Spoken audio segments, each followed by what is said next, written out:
perhaps not. There we go. No, stick with me. Good work. Hang on. No, it's knackered, Chris. You need to come in. No video inputs. Please check signal. That's what it says there. That's it. There we go. Pushing up. Good lad. Done it. Pressed it both ways, yes. Yep. Okay. Another great start to the show. This is going out on the radio and it's rubbish. This is people next door. Is there a loose wire, Chris, at the back? Helen's giving advice. Well, she ain't been here for 2 weeks. I don't know what she's banging on about. Oh, let's have a look. No? Was it working during Anna's show? Well, the thing is, I've not moved that one. That's the only screen I've not moved. Hang on a minute. What's down here? Chris, you've got to say something, mate, because I'm under a table. Oh, wait, well, what? Hang on, you're pulling the leads. You're pulling my leads. Well, give me those leads back. Pulling my leads. Okay. No, we're not going off air. It's fine. But although, to be honest, I wouldn't mind listening to a bit of that. Reminds me, because it's a blooming good show. Hello, you. Right. No, don't say right and walk away. You fix it while I'll explain what's going on. So, it's Tuesday. We made it through Monday. Well done. Good work, you. It's Tuesday. Things not quite going according to... At least the banging has stopped. Yeah. Yeah, that stopped. Oh, dear. I've got a headache now. Anyway, the studio we normally broadcast in is knackered, so I've moved into Anna Rayburn's studio. That's not done it. And the screen that has the emails... Now that one's gone. Oh, that one's back. The screen that has the emails and all of my... Has it always been working in there? Because what I had up here earlier on was just text as though it was in DOS. Oh, that happened on my screen, but my screen's working now. Okay, well, okay. The screen is knackered, basically, what's happened. And Chris is panicking. I'm not panicking. Well, you should be panicking. Why? Because we're like... This is the radio... Helen finds it amusing and is smirking as though, oh, isn't this funny? What's going on? It's not funny. Anthony, you wouldn't believe this. I've got a set, one of the best shows we're ever going to do, and we've been brought to the ground by a technical halt. Shame, isn't it? It's a shame. It is a shame, isn't it? Hopefully it should be fixed soon now. Well, hopefully. Let's wait for Chris to fix it. I got back in time for your show, Ian. Back from where? I just got back from Waltham Cross. Oh, right. I had to buy a new PSP. I think my nan used to live near there. You had to buy a new PSP. PlayStation Portable. I know what the letters mean, young man. Don't cheek me. Sorry. But why did you have to buy one? Because my cousin dropped an old one in the water. Give it a smack, Chris.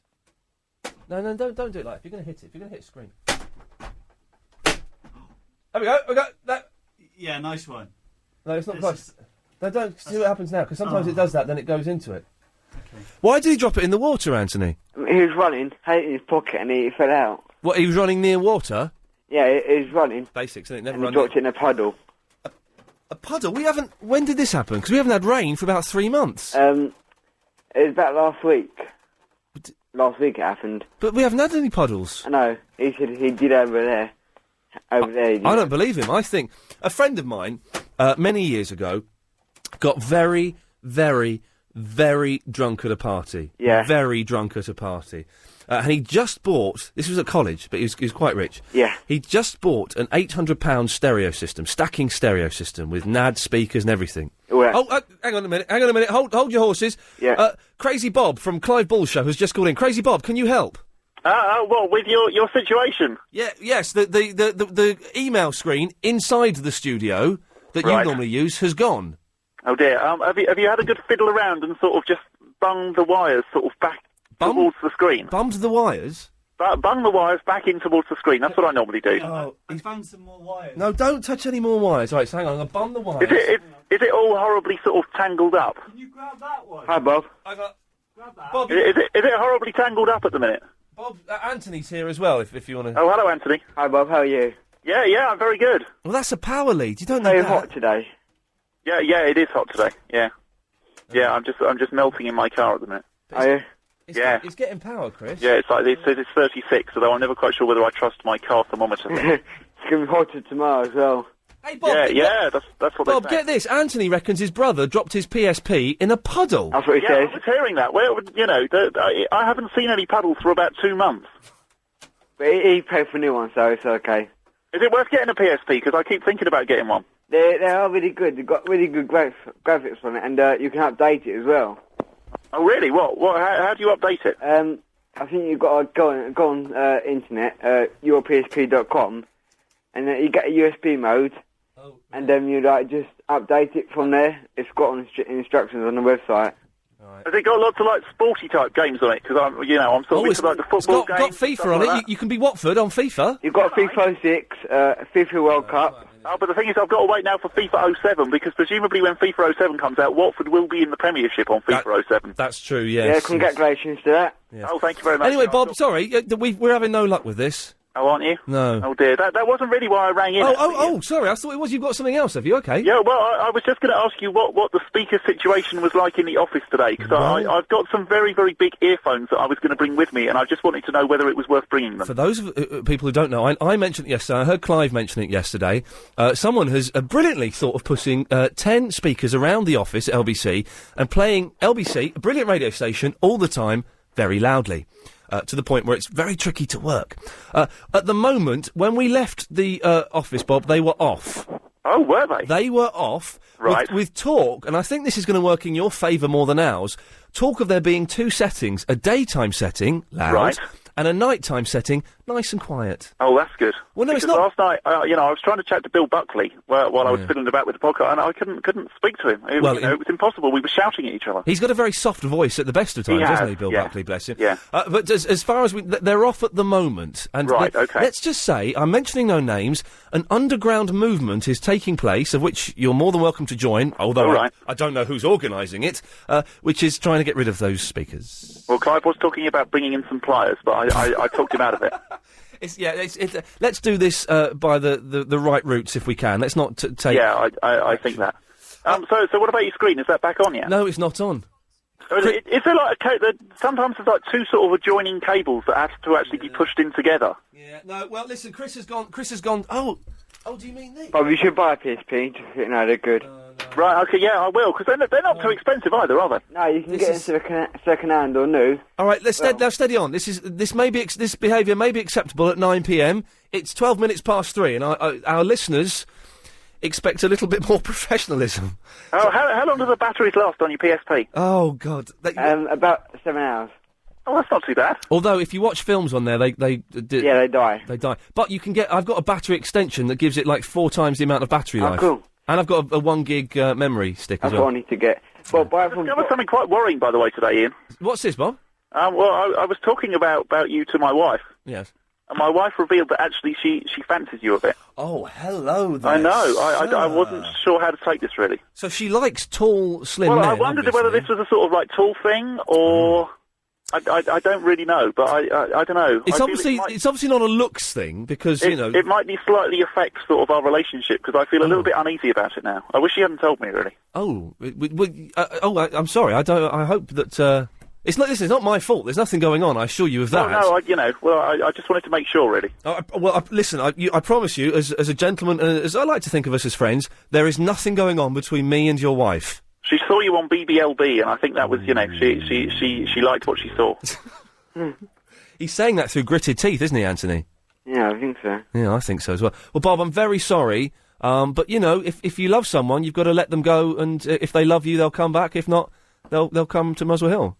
Are you trying to be Sting now or something?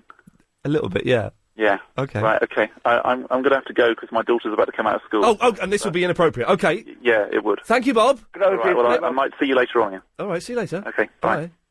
He started off being all jolly, didn't he, Anthony? And then he got... Yeah, then he went, mean kind of thing. He went mean? Like Mean Streets with Robert De Niro's.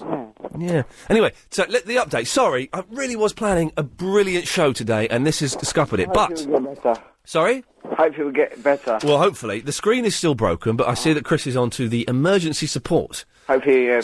But I reckon, a week Tuesday it'll be ready then, will it? The emergency is... let's see if line 4 can offer any help. Line 4, you're on the wireless. Hello, Ian. Yes? It's Tarek. Hello, Tarek. What happened to your story about your mate with the stereo? Oh, yes! Well done. Yes, OK, because Anthony was saying his brother said that he dropped a PSP in a puddle when there's been no puddles. Yeah, so my mate Simon bought this really expensive stacking stereo system, 800 quid, NAD speakers, the whole works, got very drunk at a party, went home on his own, woke up in the morning, tried to play Revolver by the Beatles, and it wouldn't work. It fizzed a bit and then it went out. And he's going, well, this is a bit weird. And it was a bit damp and it smelt a bit funny. He'd weed all over it in the night. You're joking. He thought, and this will sound gross to some people, he thought it was the sink in his room, so had gone to have a wee on that, weed on his stereo, but he took it back to the shop he got it from, one of the dodgy shops on Tottenham Court Road, and said, explain the situation. No, he said, I don't know why it stopped working, can you repair it under the guarantee? And they did. Oh, and they didn't think it was anything. Well, when he went back, they said, why was it wet? And he said, I don't know. So he got out of it. So not a brilliant story, Tarek, but thank you for reminding me. No, it's just that I was listening to it and you started going on about everything else, and I just thought I better get to that before I, finish listening to you. Tarek, Thanks, Ian. thank you very much. Good lad. Anthony, are you sticking around or are you going? Yeah, can I stick around? Of course you can. We'll stay there. Hopefully, a young boffin, I can see boffins in their white coats lining up now to attack the computer. Perhaps they can sort this out while... I nearly did a link there. Whenever I realise I've done quite a smooth link, I stumble. While we go to the LBC 97.3 Travel Centre and speak to someone who doesn't suffer from blank screens. Hey! Doesn't work. Right. It's Alan Joyce. Thanks, Ian. Right, the 8... Anthony.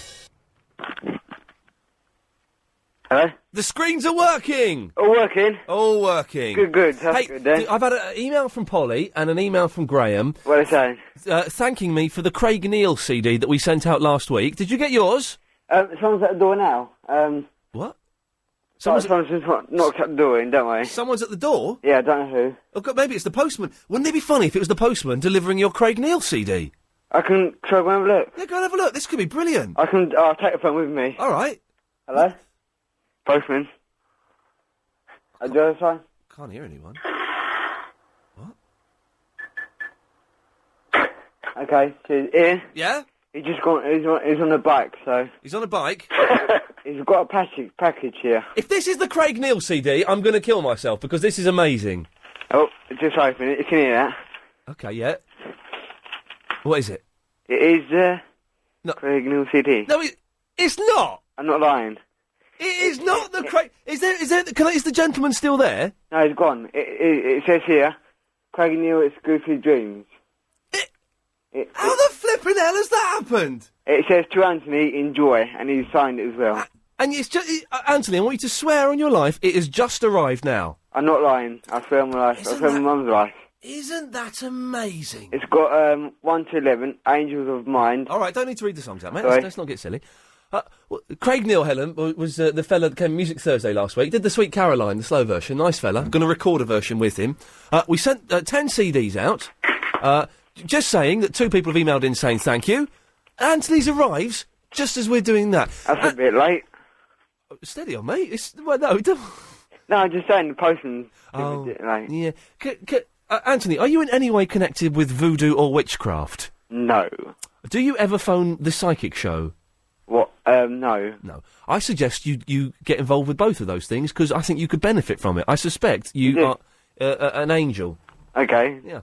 Graham? Yeah, hello. That was weird, wasn't it? Well, even weirder, I'm ringing because your email screen wasn't working, and I'd sent you the email thanking you. Oh, hang on. Let's...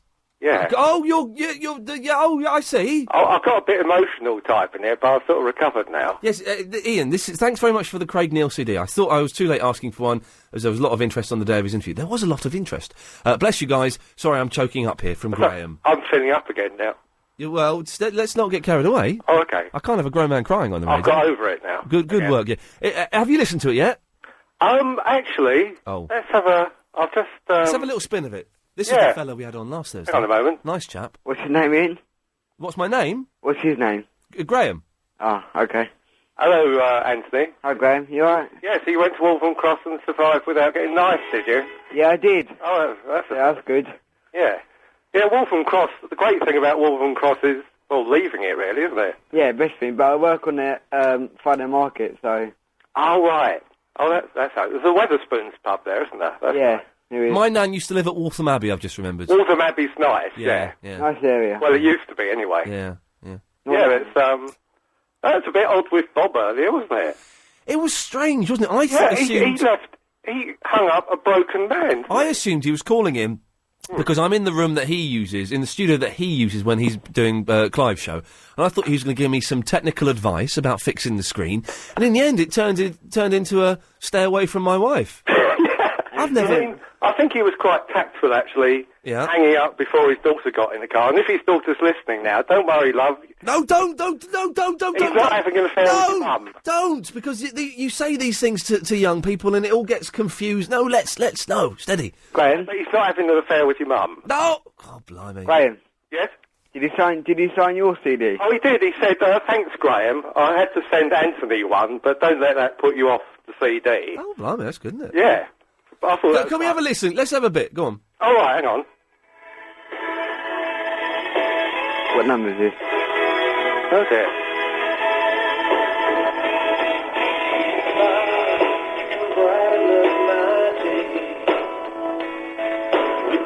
All right, that's enough of that. We go. Yeah, well, there's always one track that's a bit naff. No, don't. He's good. He's Sweet Caroline's good. I heard that one. I'm going to record a version of that with him.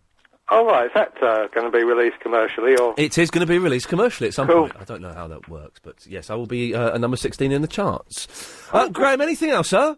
That's it, thank you. Well, you know I'm grateful for the CD, and thank you for sending that. Thank you. No, you're more than welcome, sir. Yeah. Thank you, bye-bye. Bye, Graham. I forgot to phone up the man from the RAC that was going to fix my car, Paolo. What's wrong with the car? The indicator's broken. Oh, yeah, you said about that, didn't you? Did your CD really just arrive there, Anthony? Yeah, I'm not. I wouldn't know. That has blown my mind. I'm not lying at all. Oh, hello, Mark. Yeah, how you doing? I'm all right. I'm freaked out ever so slightly, but I'm fine. Strange. Well, I'm a little bit worried about Bob. Oh yeah. I'm going to phone him up later on tonight. Would you? I will do, because I mean, he's got to eliminate the problem, and he's got to do away with you. What? He's got to eliminate the problem, hasn't he? Oh, no. If Mrs. fancies you, then you'll be done away with. You might not be here tomorrow. If Mrs. Bob... No, please don't. If Mrs. Bob fancies me, then I'm sure it's just idle... She saw me on the telly, She doesn't think of me as a real person. No, but the thing is, you've got to do away with the problem. Obviously, he feels a little bit dejected. I mean, he's going to be a little bit jealous, isn't he? Well, Well, I'll be up there after you, mate. I'll have to eliminate the problem. What is all this talk of killing me, for God's sakes? No, she's not killing you. She has to disappear somewhere. I have never met Mrs. Bob. I'm sure she's lovely, but there's honestly nothing going on. And Bob is a good, decent man. He is a good, decent man. But when I spoke to him the other day, when I said to him, "Oh, Bob, I thought you was on the Iain show," and he said to me that he had you in a headlock and he gave you a Chinese bird. Oh, shut up! Did he? I had him in a headlock. No. That's what he told me. I gave him a noogie. Do you remember noogies? Noogie, what's that? Noogies, when you got someone's head and you get the knuckles. Oh, you get the knuckle. And you rub the top of their head like that. Nah, he actually had he got you in a headlock and give you a Chinese bird, mate. What? He said you weren't man enough to work with him.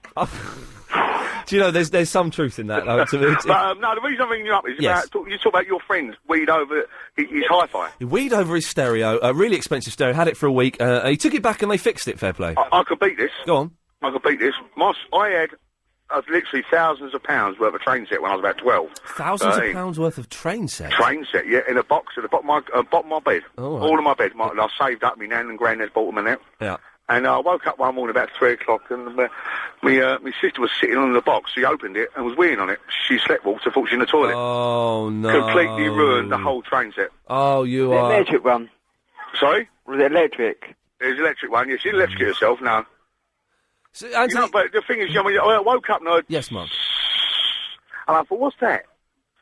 So anyway, when I turned around and when I looked up, she's sitting on the toy box. She was doing what? She was having a wee. She know what women do. Sitting, all right, sitting. I was panicking for a second. They make that noise, don't they? Susie, have you ever weed on a train set? No. Okay. Well, that's good. If anyone, well, I guess, thanks for the topic, I guess, of the show is ever weed on something. Nice one. That's going to get me the Sony, isn't it? It will do, I reckon. That'll be the topic of the year. Well, Mark, listen, thank you for that. Thank you very much. Cheers, fella. Cheers for that, although he did threaten to kill me. Susie, how may I help you? Well, just to say thank you very much. I received my CD today. Craig Neal CD. He's done well by bringing in the 10 CDs. He's got double the publicity. Crafty. Yes, and he signed it, and thank you very much indeed. And have you had a listen to it yet? Not yet. I haven't had time. All right. Well, may I recommend Sweet Caroline? Oh, yes. Oh. That's one of my favourites. Good, so especially when you sing it. Oh, really? Yes. Oh, well, as you know, I will be recording a version with Craig. Yes, I hope so, yes. And we will send it to you, Susie. Ian, can you ask what time she received it at all? Yeah, I can, actually. Susie, what time did you receive it at all? It came in our morning mail, and we get that about 9 o'clock. Oh, that's odd, because you only just got yours, Anthony, apparently. For some reason, don't know why. Yeah. I'm not lying, Ian. No, I'm not saying you're lying. That's strange, though. It's very strange. My post doesn't turn up till about 10:30, 11 o'clock now. And so much... Get this, Susie. Yeah. So much of my post goes missing that if I get things sent to me, I have to get them to send it recorded delivery. Why? Because it goes missing, Anthony. Did he? I'm not saying the postman's a thief. My one isn't, because he's a good lad. But someone in the postal service is stealing my post. We get quite a lot of our mail go missing, actually. It eventually turns up. Oh, mine doesn't. DVDs, computer games... What's the point in doing that? It's stupid. Well, it means they... buy it. Well, no, but it means they get it for free, Anthony. That's the point of stealing. Yeah, but...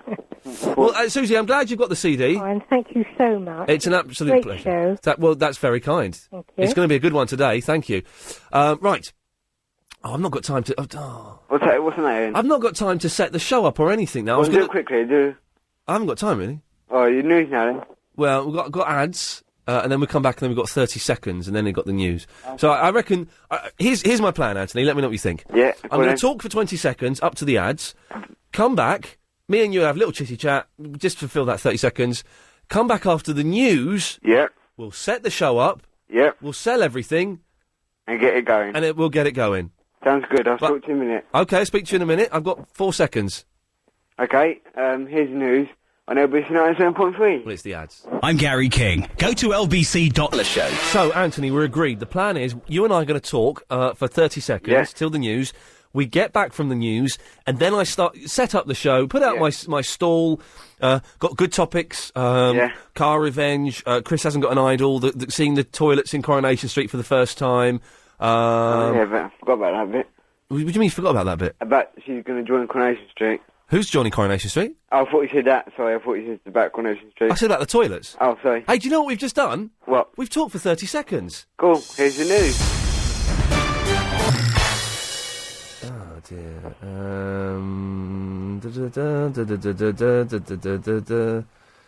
Ian, we'll do that later. Okay, right, sorry. So the show can start properly now. Hello, Anthony, you're still with us? Yeah, it's so hot today. It's getting... Oh, I mean... It's... What? Tomorrow's going to be so hot. Well, today's hot enough, isn't it? Yeah, it's hot tomorrow. Let's just... One day at a time, sweet Jesus. Yeah, into the show, go on. Thank you. So, coming up later on today, in an hour's time... Steady on. The new, usual Tuesday slot, 4:30, comments and suggestions. Yeah, it's your opportunity to come live straight to air and make your comments or suggestions about LBC 97.3. The output, the shows, the speakers downstairs, anything you want to talk about, you're more than welcome to do that, and I will not censor you in any way. Unless you do a swear, then I'll cut you off. Also, now, Auntie, are you a fan of the Coronation Street? No, I watch it sometimes. A very weird thing happened last Friday when Shelley left. Only watched it last night. I'm a bit behind on the Sky Plus. I know you watch it loads. I watch it dinners, but what happened? In the Rover's return... Yeah. Did you see this, Helen? Rover's return, Shelley went to the toilet. Followed by her mum. Followed by the audience. We went into the Rover's toilet. We saw her inside for the first time ever, Anthony. Was it good? It was brilliant. Wicked. Taking pictures. Oh. What? You get any pictures of a set or anything? Get any pictures of what? No, sorry. I'm getting mixed up. No, okay, I'm getting mixed up as well, I think. So we saw... It led to a rather bad bit of cliched direction when Tracy Barlow was in the cubicle and came out and heard what was being said. But it was an amazing thing. You enjoyed it, yeah? I did enjoy it. I can't remember how I was going to make this into a talkable topic, but... Danny? Yeah. You all right, mate? Yeah, thanks, yeah. Did you watch this on Coronation Street? Is he there? I don't know, he's gone. Danny, you there? Ian. Yeah? Yeah, can you hear me? I can, yes. Oh, yeah, sorry about that. Ian, two things. I'm not sure if you actually want the first thing. Are you doing this things you've weed on, or are we just going to move on to the main thing? It seems to have reared its ugly head, so yes, if you've weed on something, then... It's more in than on. I mean, I'm not bragging. This was when I was a kid, but I think I once weed into a drawer. And what was it? It's not nice. What was in the drawer? Nothing. That's why I weed into it. All right. I know a story which I cannot say on radio for various legal reasons about a celebrity and about what they like doing in drawers. I can say no more than that. Can't say any more than that. There's not a lot you can do inside a drawer, really, is there? There's a couple of things, and he does one of them.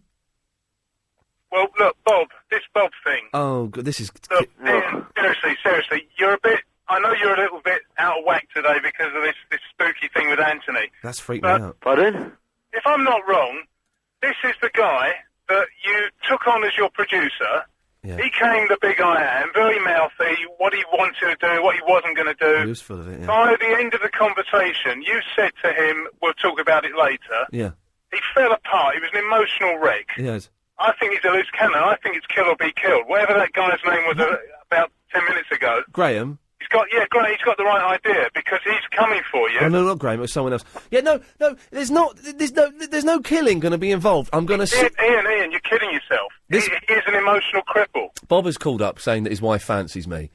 Listen, Danny, what I'm going to do is I'm going to sit down with Bob after the show tonight. I'm going to tap him on the shoulder and say, Bob, can we have a quiet word out in the quiet area? You really don't want to do that. Because once you engage with people like that, I mean, you take someone like Chris, every time I phone in, good as gold. Good lad, isn't he? No problem, you know. Solid. Bob, you can tell there's an agenda there, and it's psychological, and you have become...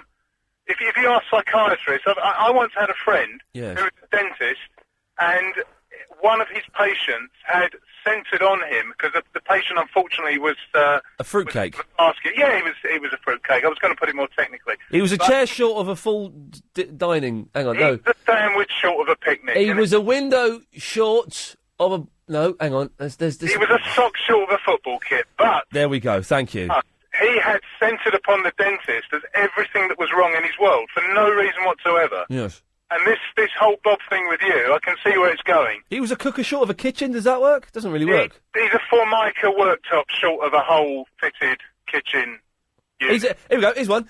He's a tap short of a bathroom. You've killed it now, Ian. All right. Killed it. Sorry about that. But...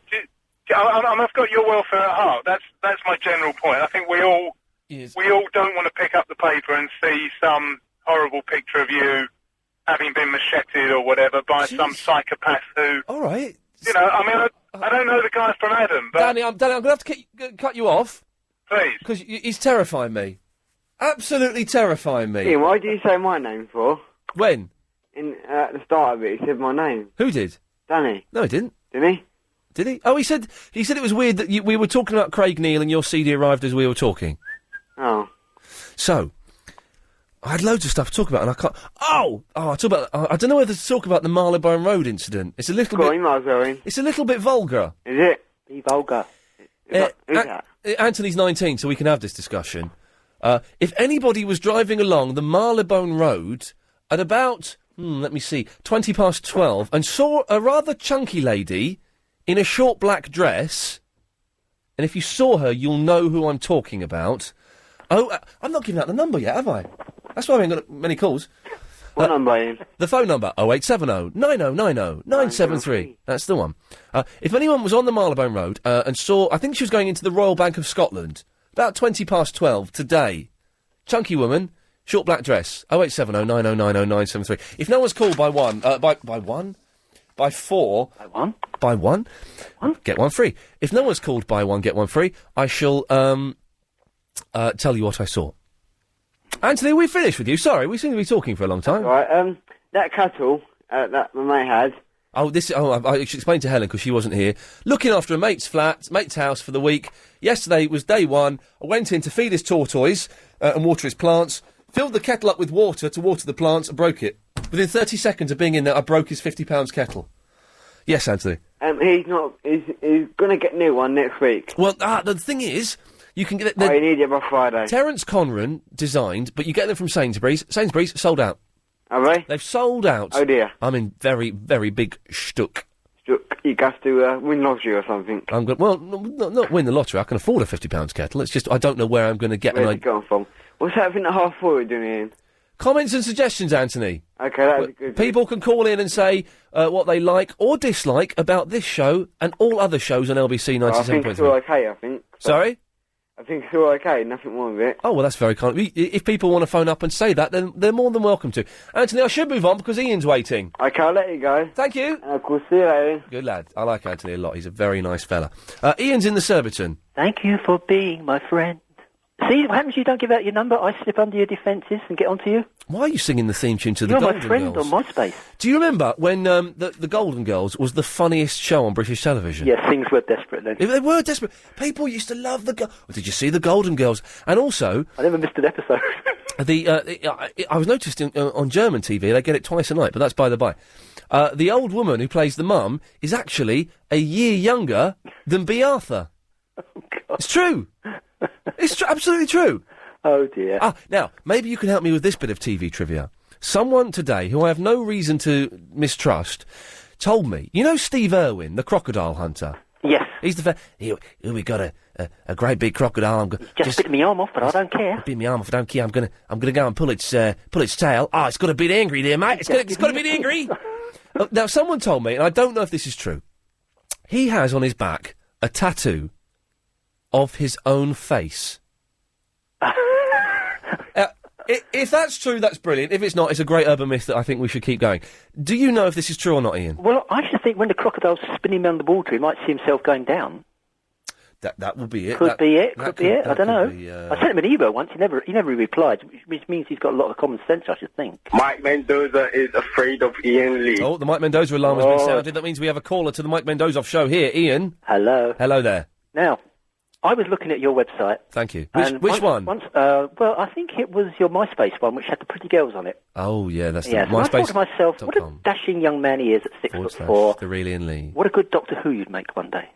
Well, now, we have to correct something for legal reasons. Mm-hmm. I'm not 6'4" anymore. You're not, are you? Just under 6'3".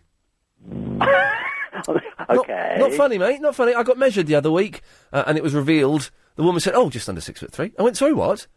Just under 6 foot. So you're going to measure me again, young lady, and I'm going to stand very erect. Well, this is the good part, Ian. Is my 10-year-old son is listening to this because he's a Doctor Who fan. Oh, yeah. And we're going to test you. Did you cry on the last episode of this series? We've seen them all. Did you cry, though? No. Okay. Did you cry, Damien? No, I didn't cry, but I thought the slanging match between the Daleks and the Cyberlons or whatever... That was wicked, wasn't it? That was brilliant. It was like watching the slanging matches in the House of Lords. It was brilliant. Anyway, Ian's going to test me, so hang on. I'm going to test you. Okay. Only one thing, and then we're going to your acting. Yep. Okay? Can you tell me what this is? Do you know, Ian? It's a tiny Dalek. It's not a tiny Dalek when it's sitting next to you, believe me, in the dark. Blimey. I'll tell you. Okay, now, this is where I get bitchy. Imagine that you're a national radio presenter. Bear with us, Damien. This may take some time. Good quality, mate. Yeah. It's good quality, this, I'll tell you. So, this is talk sport quality, you know, coming over to the local radio station. Wow, we're doing well here. Yeah. Now, you're in a radio station. Iain Lee is terrified of Mike Mendoza. Yeah, go on.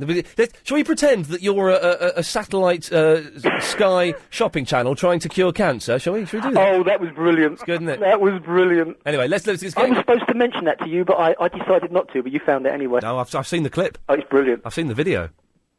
Anyway, great, go on. So, yes, this is national radio. Right, yes, you've got to act off the cuff here. Okay, no problem. Right, it's the door opens and in he comes, and I want you to act the rest of the scene out. Are you ready? Yeah. Oh, so it's the Daleks. Interesting. I thought you'd all disappeared in the Time Wars when you killed all of my people. Yes. Well. That I'd like to see, because I've got my sonic screwdriver, and also I have TARDIS technology. It's a bit boring, Ian. Ian! Well, I'll have to do what I'm being paid to do, then. Yes, that stuff might be suitable at 2 o'clock on Talk Sports in the morning on a prime-time show on a cutting-edge radio station such as LBC 97.3. I'm afraid it's not good enough. Damien, stay there, sir. Okie doke. Thank you very much. We've got to get the latest travel, so go to the LBC 97.3 Travel Centre. Find out what's happening on the roads and the trains with Alan Joyce. Thanks, Ian. Serious problem. The 3.5 hour, 3 till 6:30 Iain Lee Afternoon Wireless Show. we've kept him waiting for an age. Let's see if it was worth it. It's Damien in the Crouch End. Don't build me up like that. I'll only let you down. Oh, of course. Nana Rayburn's advert where she's sharing the bath. I bet your man from Acne likes that. Yeah. Well, yes. Well, the whole Water Week is really proving quite revealing in many, many ways. Yes, indeed. Yes. Yeah. Do you think it's a coincidence that there's a Doctor and a Rose in Lost as well as in Doctor Who? Is there a Rose in Lost? Yeah. Oh, yes, of course, there's Bernard and Rose. Yeah. Well, yeah, but and there's a Doctor. Well, there's bound to be a Doctor. I'll tell you what, I watched, are you watching Lost? I've watched the last one, and I'm not even sure whether it is the last one, because it's so good, the ending just left you. Oh, well, there's going to be, series 3 is coming in September, October. Wow. Because I'm doing these Lost podcasts. I watched episode 15 today, the one where I can't say because it's not gone out on Channel 4 yet. You watch it again? Yeah, I stopped myself just in time. I can't watch something twice. Once I've taken... Oh, mate, listen. In October, when Series 2 comes out on box set, Agent Chris and I are going to have a weekend. We're going to get a stack load of food. He'll probably get some gin because he's a big girl's blouse. We're going to watch Series 1 and Series 2 back to back over a whole weekend. Because you're hard. Well, yes. Anyway, you've called... Kleenex, anyway. Yes, steady on. Because it does make you cry. So, exactly. What have you got? I think I might be able to help you out with your kettle problem, but you've got to help me out with my problem. I sent you an email the other day. You probably ignored it. I need a handle for a Lynx triple blade razor. Oh, yeah, you did send it in. Yeah, I did ignore it, yeah. I did, and I need one badly. I have many blades, but no handle. Can you help me out with your listener? Maybe your listener can help out. Oh, it's just turned into blooming swap shop again. So you need the handle for a Lynx triple blade razor. Yeah, because I bought the blades ages ago, and I already had another razor, and then I went to buy the handle, and I rang up Lynx, and they said they stopped making them 3 years ago. I couldn't use a handle of a razor that another man has used. I could, as long as it weren't the blade. Yeah. Oh, yeah, that's true. You could always boil it in hot water. Do you ever do that thing? This is a bit of a cliche, but it's absolutely true. Well, you go and have a shave with a razor that's only a few shaves old. You think it'll still be quite a smooth shave, and you're hacking your face, and there's blood, and you cut, and you go to your girlfriend. Have you used this razor on your legs? She goes, yeah. Well, don't do it.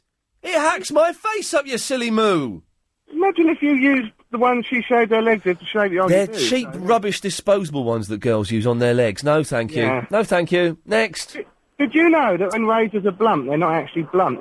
It's from the water. If you cleaned it with like a feltish cloth, it takes off the lime scale on the blade, and it's just as sharp as it was. You throw them away, and they could be used another 10 times. Hang on a second.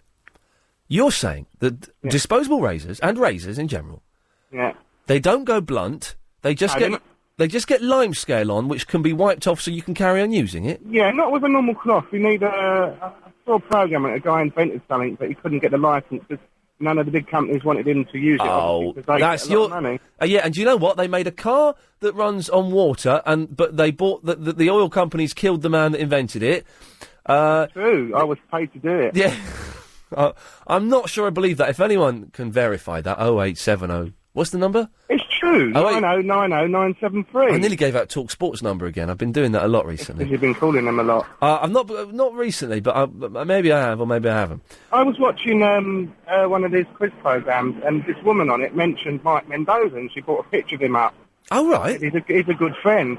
And I ran up a really big phone bill to try and get through, just to say Mike Mendoza fears Iain Lee. And do you know what? Yeah.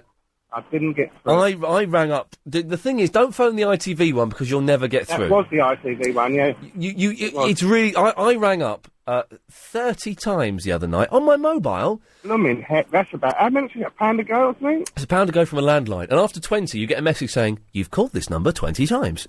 But I phoned up because what I wanted to do was the question was under something. You had to fill in the blank under something, and I wanted to say, is it Ghostbusters 2? Because I had a weekend of phoning up. You did that on the Sky, didn't you? Did it on the Sky about 4 or 5 times. But it was a waste of money. There's lots on different channels, but the Mint has some like good cash prizes, whereas you get some on during the day where it's like 50 quid. 50 quid's better than poking an eye with a sharp stick, though, isn't it? Well, but 70 pence to call, and like 50 quid. I don't like those ones where they have like 9 numbers with 2 plus 5 minus 7 times 12. And you add it up, and that's not the answer. You've got to do something else. Do something else with it. I won. We'll move on to the next. It's a little bit dull, but who cares? I won 50 quid and a mobile telephone on one of those channels. Wow, how much did you spend to get there? One phone call. It was when one of the channels just started and no one had found it yet. So you phone up, you get through straight away. 50 quid. Phone. I would like to know that when you can play free online, they say whether there's equals on there, because I played online once and they make you fill in a postcode and a different. Damien, you're boring me now. Well, no, but okay, but yeah, boring me now. Sorry, Megan. I realised that was a little bit. Dull. Okay, hello. Hey. How are you? Do you know what? I'm all right actually. Yeah, I'm in really good. I've been up since 6:15. This has been my day so far. We've got 6:15. This is my new regime now on a Tuesday. Up at 6:15. I say 15:15. It was 30:30. Okay. Went to breakfast. Went to the gym. An hour with Luke, the trainer. Look, get this, Megan. Do you go to the gym? No, I did a workout last night. I'm all tight from it, but I don't go to the gym. I should. So, I'm going to move on from that before I lose my job. So, I went to the gym. I see my personal trainer, Luke. He's a good lad. And he's got this you've got me doing this new exercise, okay? Where he has, you know, the sort of step aerobics. You've got a board and it's raised up about half a foot. So you've got a board. Yeah. Okay, you don't know what I'm talking about, do you? No, I do. It's a step. Okay, so you've got a board. It's like step aerobics. And what he's got me doing, he's had me jumping over the board. So you don't jump on it. You jump over the board, go down, do a press up, come up, jump over the board, down, press up, wallop, bish, bash, bosh. I nearly... Very intensive. I nearly puked. I feel I could be a candidate for Bad Lads Army Extreme. Okay. Anyway, shut up, boring old man. I'm the future, and I want to tell you what's going on. Away you go, Megan. Okay, basically, we were having a conversation earlier. I was going to ring Anna, but I thought she would just make me feel like a naughty school child. Oh, Anna wouldn't do that. No. Basically, we were talking about hormones, and I said that one of my friends had a really fat cat, and he ate his sister's pill, and he grew breasts, and his breasts used to, like, drag along the floor. Oh, hang on, Megan, stop there. We have to take a break. When we come back, I want you to tell that story again. This is the best thing I've ever heard in my life. The rare albatross. The 3.5 hour, 3 till 6:30 Iain Lee Afternoon Wireless Show. Now, before we get back to Megan's excellent call, Megan, I'm going to quickly do this email because I fear you're going to enter the dark side, and this is quite light-hearted. This is from Alicia. Talking about Steve Irwin, the crocodile hunter. And this, we're asking, has he got a tattoo of his face on his back? We'll get the answer on that a bit later on. But Alicia says, his dog Sue died just before his daughter was born, so he named her after his dead dog. Little Bindi Sue, his daughter, is now 8 and has got her own primetime show on Oz TV called Wiggly Bindi Sue's Jungle. Also, Steve Irwin is afraid of parrots. According to this email, whether that's true or not, I don't know. Now, Megan, start again. Tell me the story of the fat cat with the knockers. Okay, basically, it was a while ago. My friend has this fat cat, and it was obviously bored and it was crawling around, and it found his sister's pill and ate it. But the pill, you mean the pill that stops ladies becoming pregnant? Yes. So he had the pill and he grew breasts, and because he was so fat, they used to drag along the floor. So they took him to the vet, and he got testosterone levels injected into him. Testosterone? Yeah. With testosterone, and then he did it a second time. Whoa, no. A cat, first of all, I've seen those pills in a chemist or something, and they're in foil pack. I know, but cats have claws and sharp teeth. Cats can't open foil packs. Well, this cat could. Once they can't, but twice he did it. I know, I think they must be like cat sweeties, so he likes them a lot. Yeah, of course, they've got catnip in. Now I remember, yes. Okay. So he ate these and they grew breasts. Yeah. And we were just wondering whether, if you gave them to boys over a long period of time, whether they'd grow breasts and whether we could use it as revenge. So because of the example of the cat growing breasts, this is why girls are mental. From eating 2 pills, the pills. Yeah. If you gave it to men, would they grow breasts, and could you use it as revenge? That's your question. Well, okay. Well, first of all, you couldn't use it as revenge. That would be very, very bad. I know. But secondly, I don't know. Would it work? I don't know. I guess it would do. What is the pill? What is it made of? I don't know. Anti-pregnancy. It's sperm killer. It made a sperm killer? Is that how it works? Does it kill? No, it doesn't kill sperm, but... Hang on a second. Let's line 5. How does the pill work? You're on the air, by the way. How does the pill work? Yes. Estrogen, doesn't it? Give you put way more estrogen in there. Okay. Yeah. In your body. And would that, if I ate the pill, if I ate a stack load of estrogen, pure estrogen, would I grow breasts? I imagine you would. I imagine a cat wouldn't. No, the cat did. No, it's a serious story, but I think Cats don't have breasts. They have kind of little teeth. Yeah, well, he grew. I can't imagine they'd get bigger like a cow's udder. Well, it was a fat cat, so. It was already fat, so it might have already had slight breasts to begin with. What? No, because they had to take it to the vet just to give it an injection of testosterone, didn't they? The operation. Yeah. I don't believe you. What's your name, my friend? Sorry, line 5. James. I'm James from Watford. James from Watford. You're not buying Meghan's. Sounds like a fantastically made up. I wish story. it was true. I wish it was true. Yes, I wish. I believe. It is true. I wish cats had breasts. Meghan, could you send us a picture of the cat's breasts? I could possibly try and send it within a couple of weeks. Within a couple of weeks when you've given it another pill. No. Meghan. When I've given my boyfriend a pill, no. What? Meghan, we'll say goodbye to you there because I'm actually terrified of her. The 3.5 hour, 3 till 6:30, Iain Lee Afternoon Wireless Show. A bit of controversy. 2 emails about Chris Lowry, who you may have heard during the news talking about the weather. Kev from the Wind says, did I just hear Heather Jingles attempt to describe the smog cloud hanging over the city of London and how the incoming weather was going to clear it? Oh, my God. And Suhaib, who is, I believe, emailing from a Shaolin temple. How can one man be both head of Station Sound and LBC's weather expert? That is just wrong. Haruga! Yes, so that's that cleared up. Thank you. 0870 9090 973. There's a lot of stuff out and about today. We're trying to find out, does Steve Irwin have a tattoo of Steve Irwin on his back? I think we've got the answer to that coming up, sure. Have we got an answer on the phone, Chris? Because if not, we have we? Oh, what do you mean for who? Well, come on the microphone. What did you say? Well, you just nodded. When I asked you a question, you nodded. I said, have we... It was a polite nod to acknowledge you. Don't politely nod. Answer it, mate. Have we got a phone call talking about Steve Irwin's tattoo? We did, but I can't get him back. Then let's try this fella. Line 5, you're on the wireless. Hello? Steve Irwin's tattoo? Hello? Yeah, OK, that's not really going to be helpful. This one rang in when I mentioned it. Line 2, you're on the wireless. Hi. You talking about tattoo? Steve Irwin's tattoo. Has he got a tattoo? Has the crocodile hunter got a tattoo of his face on his back? I don't know about him, but I know that Steve-O, the short dude from Jackass. Oh, he's an idiot. Yeah, he's got a tattoo of himself on his back. I interviewed Steve-O. He's really dirty, but actually dirty. What, dirty? Just dirty. Just needs a wash. He had this horrible mate on as well, on some show who we didn't allow to go on because he was an idiot, and he kept saying, "Oh, he's horrible." Anyway, thank you. Yep, it's all right. There we go, Chris. So, how come I've been talking about that for 45 minutes, and you've not been able to put a call through about it? I just do it there, solved it. Steve-O, not Steve Irwin. That's because people don't answer their phones when I call them back. Maybe you should take the hint. Maybe you should. Maybe you should take that hint. That's just rude. Thank you.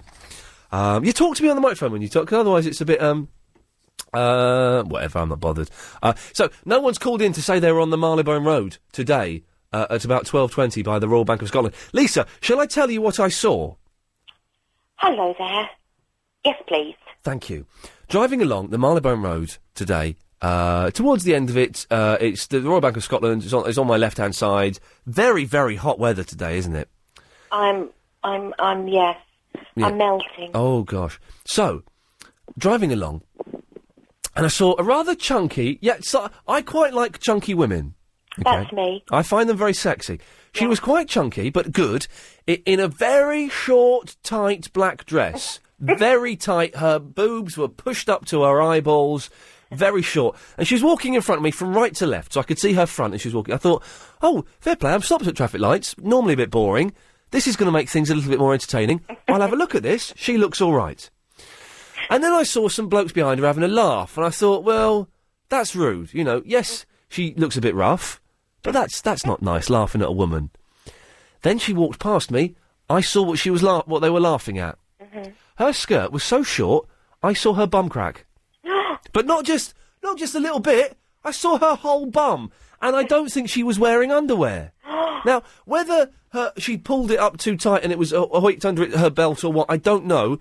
Her whole bum was on display. That's not very nice. Oh, it was all right, actually, but I felt sorry for the poor lady. And everyone was stopping and staring. And I think she was doing it deliberately. Probably. But Ian... Yes, Lisa? I have to just put out a public warning. Oh, please do, yes. I'm really, really worried because the local council of Barnet have issued a warning. I may live there, yeah. And they've said that because of this heat wave, we've got to check on our old folk. Oh, yes, so yes. if you have an old person who's next door to you, to basically, ring them up or knock on their door and ask if they're, drank enough. You're all right in there, love! You're all right! You're all right, love! That's going to go down well with an elderly person, isn't it? There are two people I'm really worried about. Okay. Sheila from Cockfosters. Don't let her hear you saying she's old. We really haven't heard from her for a long time. Well, that's true. I'm worried about Rosemary from Golders Green. Okay, And I'm also particularly worried about Barry from Watford. So I wondered if you could give them a call, either one of them, and just see how they are. Well, you can have a look. We can have a look. We haven't got Rosemary's number anymore. No. If Sheila's listening, she'll call in. Is Barry's number over? You got Barry's number on the computer, Chris? He was the most recent one to have called in before we changed the system. We'll try and give Barry a call and see. I'm really, really worried about him. I'm sure he'll be all right. You've got to really check on these old people. And also maybe check on Clive Ball. Oh, now don't go saying that. Is he old? No, he's not that old. He's okay. Late 40s. Oh, okay. Yes. Well, Lisa, listen. Thank you for your concern. All right, then. Bye-bye. Bye-bye. Unbelievable. Well, we'll try and check on those people, but I'm sure they're all right. Paolo's on. Oh, blimey, it's Paolo. Now, Where you been? Now, listen. You work for Mr. R, Mr. A, Mr. C. That's it. And you were phoning up yesterday saying you could fix the indicator on my Peugeot. Ooh, my voice broke there with emotion. My Peugeot 205. Of course. And then the thing is, today I've been really busy because I've been doing this Lost podcast, and then today we recorded a new feature for the show, which we will talk about and we'll play out tomorrow. Oh, you should invite me in. Well, in that case I will explain it, as you've kind of put it in. You could invite yourself. What it is, it's on the LBC website, go to my page, there are an invitation for one listener per week to meet me for 22 minutes and buy me a drink. That's all right. And we did one today with a bloke called Mick. That's okay. So that's where I was. So I didn't get a chance to call you. Where are you now? I'm in Felton. That's miles away, isn't it? No, he's on the way to Slough, isn't it? Oh, right, yeah. If you go from Slough to central London, you always have to go past Heathrow Airport, don't you? Yeah. Well, I don't live in Slough. Oh, don't you? No, my mum's in Slough. My mum's in Slough, but I don't live there. Oh, right. I live in North London. Oh, you live in North London? Yeah. Oh, when you come to visit your mummy, pop round. All right, well, I'll do that. It's very kind of you. It's gone from me phoning him up, he'll come round, to me popping off next time I go and see my mum. Paolo, listen, very kind of you. Thank you, sir. But I fear I ought to get it. If I'm not working tomorrow morning, I'm going to pop to a garage and just give them a tenner or something.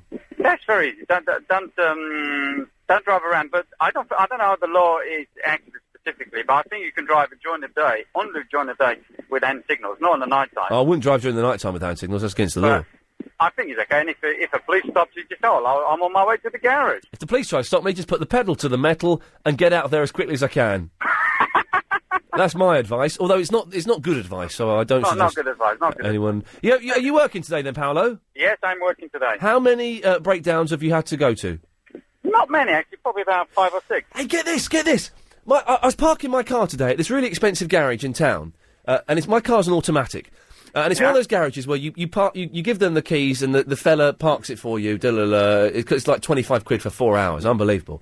Do you have to get it all valeted and clean? No, he doesn't valet or clean it at all, no. So I gave him the keys and I walked off and he came running and he said, Sir, we can't start your car. I was like, what are you talking about, you idiot? I got in the car and it wouldn't start. It was really embarrassing. Any idea what it was? I don't know. Oh, well, that's no good. Get this. We pushed it out of the way. And I said, I don't know what to do. So I lifted up the bonnet. I looked under the bonnet, and I hit a couple of things. It worked after that, so I'm guessing it's... It always works that way, isn't it? I'm guessing I fixed it. That's always the best thing, isn't it? Paolo? Did he have the engine under there? Did I have an engine on? Yeah. Well, eventually I had the engine on, yes. No, I'm asking you to have the engine under the bonnet. Yeah, the engine is under the bonnet, pal. Does he really work for the RAC, that fella? Here's how to get... No, Chris, I don't want to hear your suggestion now, because I'm doing a radio show, mate. It's not appropriate for you to be... It was a good one. Well, are we allowed to broadcast it? Yeah, well, I was just saying that we could have speakers on our desks. Oh, yeah, so it's a good idea. It's a good idea, isn't it? Yeah. OK. 0870. I'm not really giving out the number today a lot, which is good. I'll do it now. 0870... I have to keep looking at that because I keep going to do 08704 20 2020, which is Talk Sport. 0870 90 90 973. I beg you to call that. Coming up at 4:30, comments and suggestions. It's a rarity in the world of radio where you can actually come on the air and either complain, criticise, or indeed praise something. And that's the option, the opportunity we're giving you on this show from 4:30 till 4:45, thereabouts. You can call up, come straight to air in our comments and suggestions feature. But before that, what have we talked about? Well, we found out that it wasn't Steve Irwin who has a tattoo of his face on his back. It's Steve-O. Jane, did you just put your phone down? Jane? I heard the click of a phone going down. Jane? Sam? Hello? Sam's there. Jane has gone. Why did she put her phone down as I was about to go to her? We also mentioned the toilets in Coronation Street in the Rover's Return, which we've seen for the first time. Jane, did you just pick your phone up? Jane? Damn that Jane. Jane? Sam? Yeah. Jane? No. Who's that? Sam. Oh, so sorry, you just sounded different then. Okay. The woman's bum on, Marylebone Road is what I've written down here, that's why I read it. OK, well, we'll wait for Jane. Jane, if you're listening, your line is still connected, so you're more than welcome to pick your phone up and come back. But while we wait for you, we'll speak to Sam. Hello, Sam. Hello, sir. How are you? Yeah, do you know what I mean? I'm feeling on really good form today. This thing of going to the gym at 7 in the morning, it does set you up for the day. It's quite a punishing routine, though, isn't it? I mean, that's an early start for anyone. It's flipping hard work what he made me do, but bless him, he's a good lad. Is it paying off, though? Is the question. Are you losing your pot belly? Well, the pot belly is going because I'm running two or three times a week now. I've started running. And that's getting rid of the belly, and the other stuff is making me fitter, and it's bulking me up a little bit, just a little bit. I don't want to go nuts. So you're not looking like Arnold Schwarzenegger just yet? I don't want to look like Arnold Schwarzenegger. No, I just wouldn't mind getting a little bit of body definition and shape. Have you seen pictures of him now that he's, stopped being Arnie? Oh, he's fat. He's fat. Oh, blimey, it's all gone to pot. That's the thing. If you become really muscular, as soon as you stop, you become a fat man. Yeah, I mean, I want to say it's a tragedy. I don't know if that's too strong a word. It's a very sad state of affairs. Yeah. Hang on, Jane, did you just pick your phone up? I can hear her line popping away as though it's being picked up and put down. OK, we'll wait. So, Sam, why have you called in? Only to say that I'm actually on the Maryland... Hang on. Jane? Jane? I can hear her dialing. Did you hear that? Jane? Jane! Here you go, she's back again. Jane! Jane! Jane! She's gone again. She'll pick it up in a second, hang on. Do you think she's confused by the tall man shouting at her? That would confuse anyone, yes. No. We'll keep listening for a little pop. That means she's picking the phone up. She will pick it up in a second. So, you're on the Marylebone Road? Yeah, I'm looking out for a chunky chick, is that right? Well, it was about 4 hours ago, though. Oh, okay. Hang on. Jane! Jane! All right, hang on. Hello? Hello, you've just dialed me? See if that works. Hello? Hello? What the flipping hell is going on? I'm worried that Jane's been broken into and these are burglars. Jane?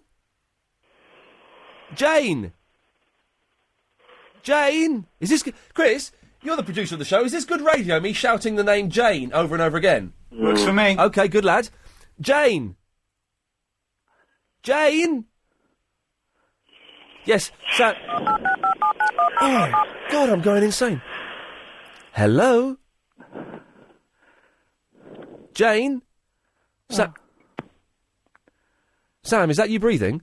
I am breathing, yeah. Are you doing sex breathing? No. Joyce, are you doing sex breathing?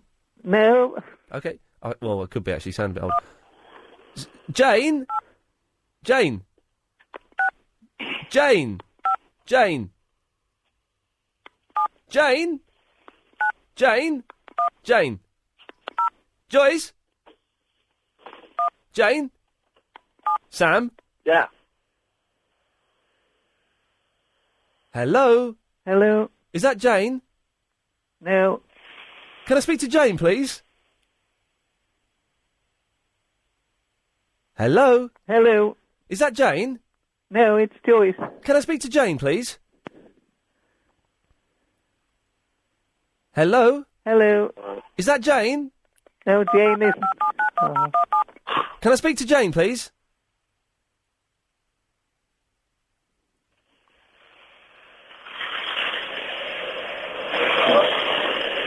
Ian. Hello? Ian? Can I speak to Jane? What the flippin' hell is going on? This is the worst. Hang on, Sam, 1 second, bear with me. Hello? Rog? Would you like to come... What was that? Joyce? Yes? Hang on. Is Jane there? No, I don't know what he's on about, Jane, for. Okay. Right, Sam, so this was about 4 hours ago. Right. So he's, she's gone. Oh, okay. Whereabouts was she? I might see her again. Marylebone Road going into the Royal Bank of Scotland. Okay, I will keep my eyes peeled. Excellent stuff, thank you. Okay, let's go now to Jane. Joyce? Yes? Is Jane there? Is she? Who's doing sex breathing?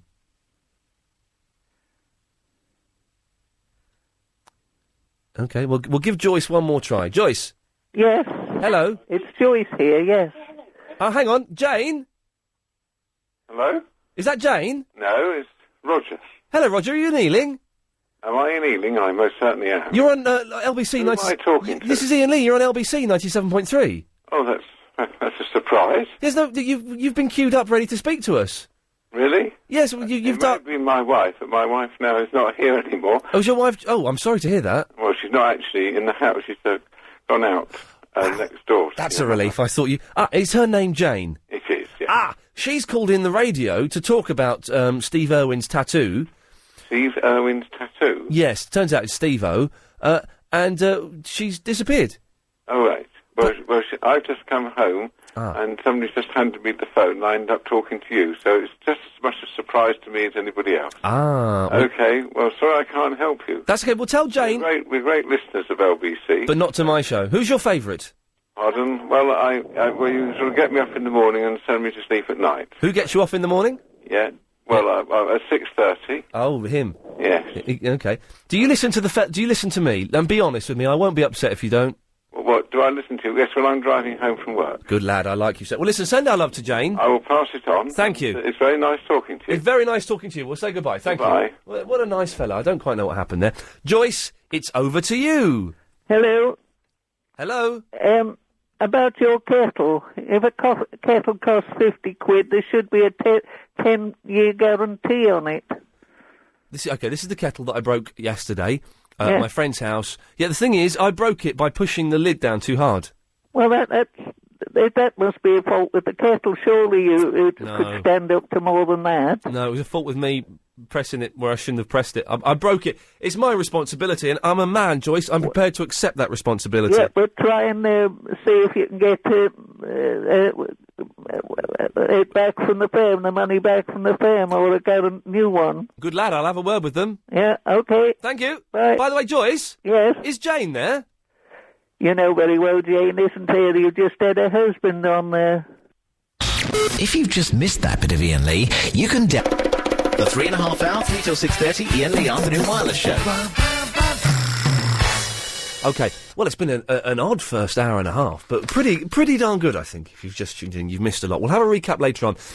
Coming up after the news, it's the new Tuesday slot, which is the comments and suggestions box. Chris, clear those lines, because I will be taking calls straight to air for the next 15 minutes. 0870 9090 973. I will explain exactly what it is after the news. Okay, it's in its new regular Tuesday slot of 4:30. It's comments and suggestions. Let me explain what this is, okay? You know when you go to a local swimming baths or a restaurant or the canteen downstairs, they quite often have a comments and suggestions book or box. We're saying box because I like the sound of it better. And you write on a little slip of paper, yes, I really enjoyed the dinner. Please tell the chef his sauce is delicious, and it was great. Put that in. Or you might complain, I did not like the attitude of the waiter. I thought he was a bit of an idiot. Put that in there. Well, this is your opportunity to do that now, live on the radio, pretty much uncensored. I'm just moving my dump button so it's in a handy position and flicking the switch there, so we can do that whenever we need to. 0870 9090 973 is the phone number. You come straight to air. There is a 7-second delay, so don't mess around too much. And you say exactly what you feel about this show, any other show on LBC, anything to do with LBC. We record it, and we hand it to the LBC crew. The bosses get to listen to this, and sometimes they act on it, sometimes they disapprove and disagree with what you said, but they will listen to it. No, they have to, because there's 10 bloody great hulking speakers downstairs now, so they will be listening. You will be listening to it! And they may act on it. So this is really your chance to have an input and to have your say. 0870 9090 973. Ladies and gentlemen, I give you... Iain Lee's comment and suggestion box. OK, let's bring the music right down, Gary, so we can hear what's being said. Thank you, sir. Line 1, you're on the comments and suggestions box. The Psychic Show. Why? Thank you, sir. Line 2, what is your comment or indeed suggestion? I like the Little Girl Verinda. You like the Little Girl Verinda? Yeah, she's good. Yeah, Little Girl Verinda makes me chuckle. OK, excellent stuff. The Little Girl Verinda makes you chuckle. By the way, I'll offer no judgment on any of these things that you say, so just get in there and say it. Line 4, your comment or suggestion, please. Good morning. I think it should be compulsory for everybody who phones in with a comment or suggestion to do two things. Number 1, wear a silly jingly hat like this one. And number 2, to read out a quotation from a famous communist leader like this one. On the 26th of February 1969, Enver Hoxha, the communist leader of Albania, said, "The portentous advice and methods of a conceited intellectual who is divorced from life, from practice, are sterile. They produce nothing, neither bread nor boots nor butter, neither meat nor houses." Thank you very much.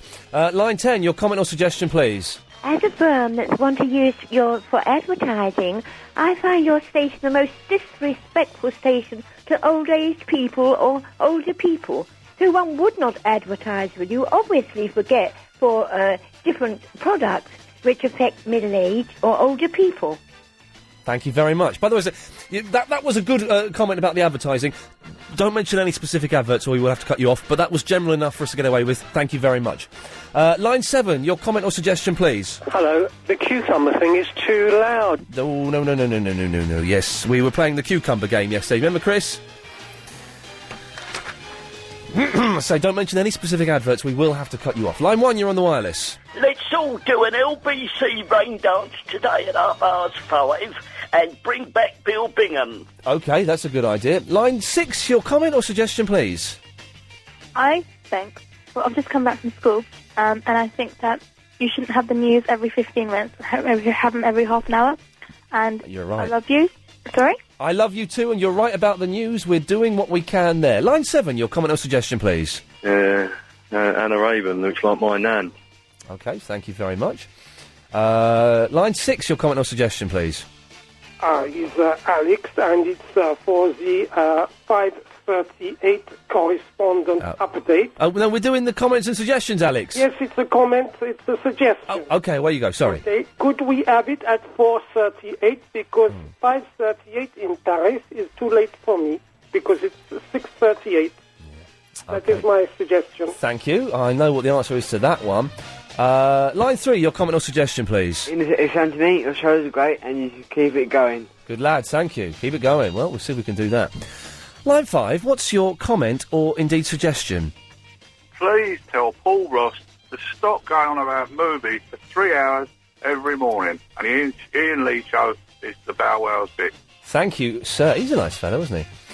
Line 6, your comment and suggestion, please. Yeah, it'd be lovely if we could have more overseas shorties calling up, you know what I mean? And, like, you know, speaking their minds and that. It'd be nice to have much more ladies from abroad calling in. He's got a good point there. I think he was the travel grass as well. I believe he was grassing up bad roadworks to the travel department earlier on in the day. More shorties, we can't argue with that. We've had a few today, actually. It's been alright, isn't it? Line 7, your comment or suggestion, please. Yeah, what I'd like to say is get Nick Ferry off Breakfast Show and put Iain Lee on there. Good lad. To be honest, I've done my stint of breakfast. Do you know what I mean? A year of getting up at 2:45. I don't know if I could do it anymore. But thank you very much. Much appreciated. Let's go to line 5, your comment or suggestion, please. Keep John Holmes' own show. OK, it may possibly happen at some point. Line 7, your comment or your suggestion, please. Yeah, I suggest that they stop doing the Hey Little Hen song, because it's getting old and crusty now. A new one. Hello?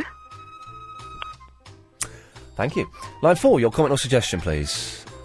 Yes, my suggestion is that I'd like to be given a 1 hour slot 5 days a week on a ranting show where I could pick a subject and really rip it apart and hopefully not be sued by anybody that I may slander.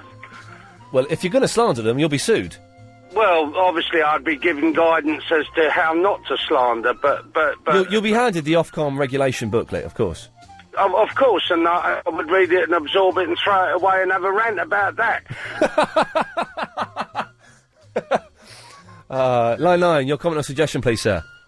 My comment is that your mum, Mrs. Lee, has her own little slot once a week for about 15 minutes. No. She is the most darling lady out there, along with Barry. Oh, no. I know your mum likes to watch Deal or No Deal, but come on, Mrs. Lee. 15 minutes, once a week. There's no point in talking to her. She ain't listening. She's watching the telly at the moment. Oh, yeah, my son's doing very well. He's on the radio. I don't listen. Oh, line 9, your comment or suggestion, please. Hello? Hello? Yeah, I'm on the line. You're on the radio.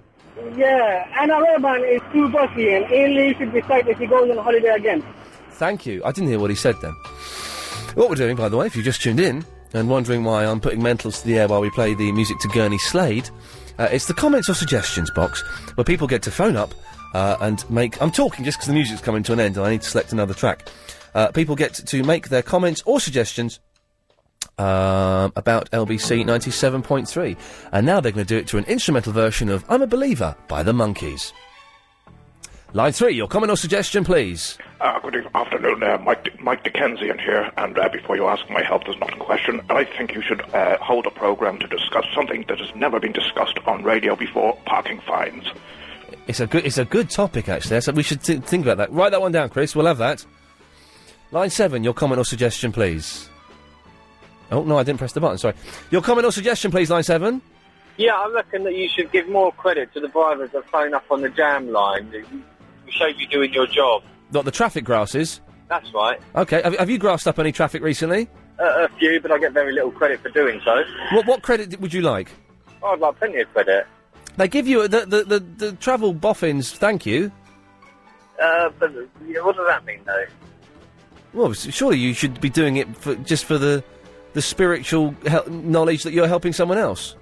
No. We need more than that. OK, well, let's see if we can get a financial reward system. I'm suspicious, though, if people phoned up for a financial reward, they would make travel incidents up. Oh, we should do that. It's a good idea, actually, isn't it? Line 5, your comment or suggestion, please. Oh, can we have more of Barry, please? Yeah, if he calls in. Line 4, your comment or suggestion, please. Hello, Ian. I'd like to see zero tolerance shown towards 538 correspondents who call in to become correspondents and then do not give correspondent updates for the next 3 months. It's a privilege to be a correspondent, as you very well know. Yes. And more ruthlessness needs to be taken in sacking them. Good lad, it's gonna happen next week. Is it next week, I think?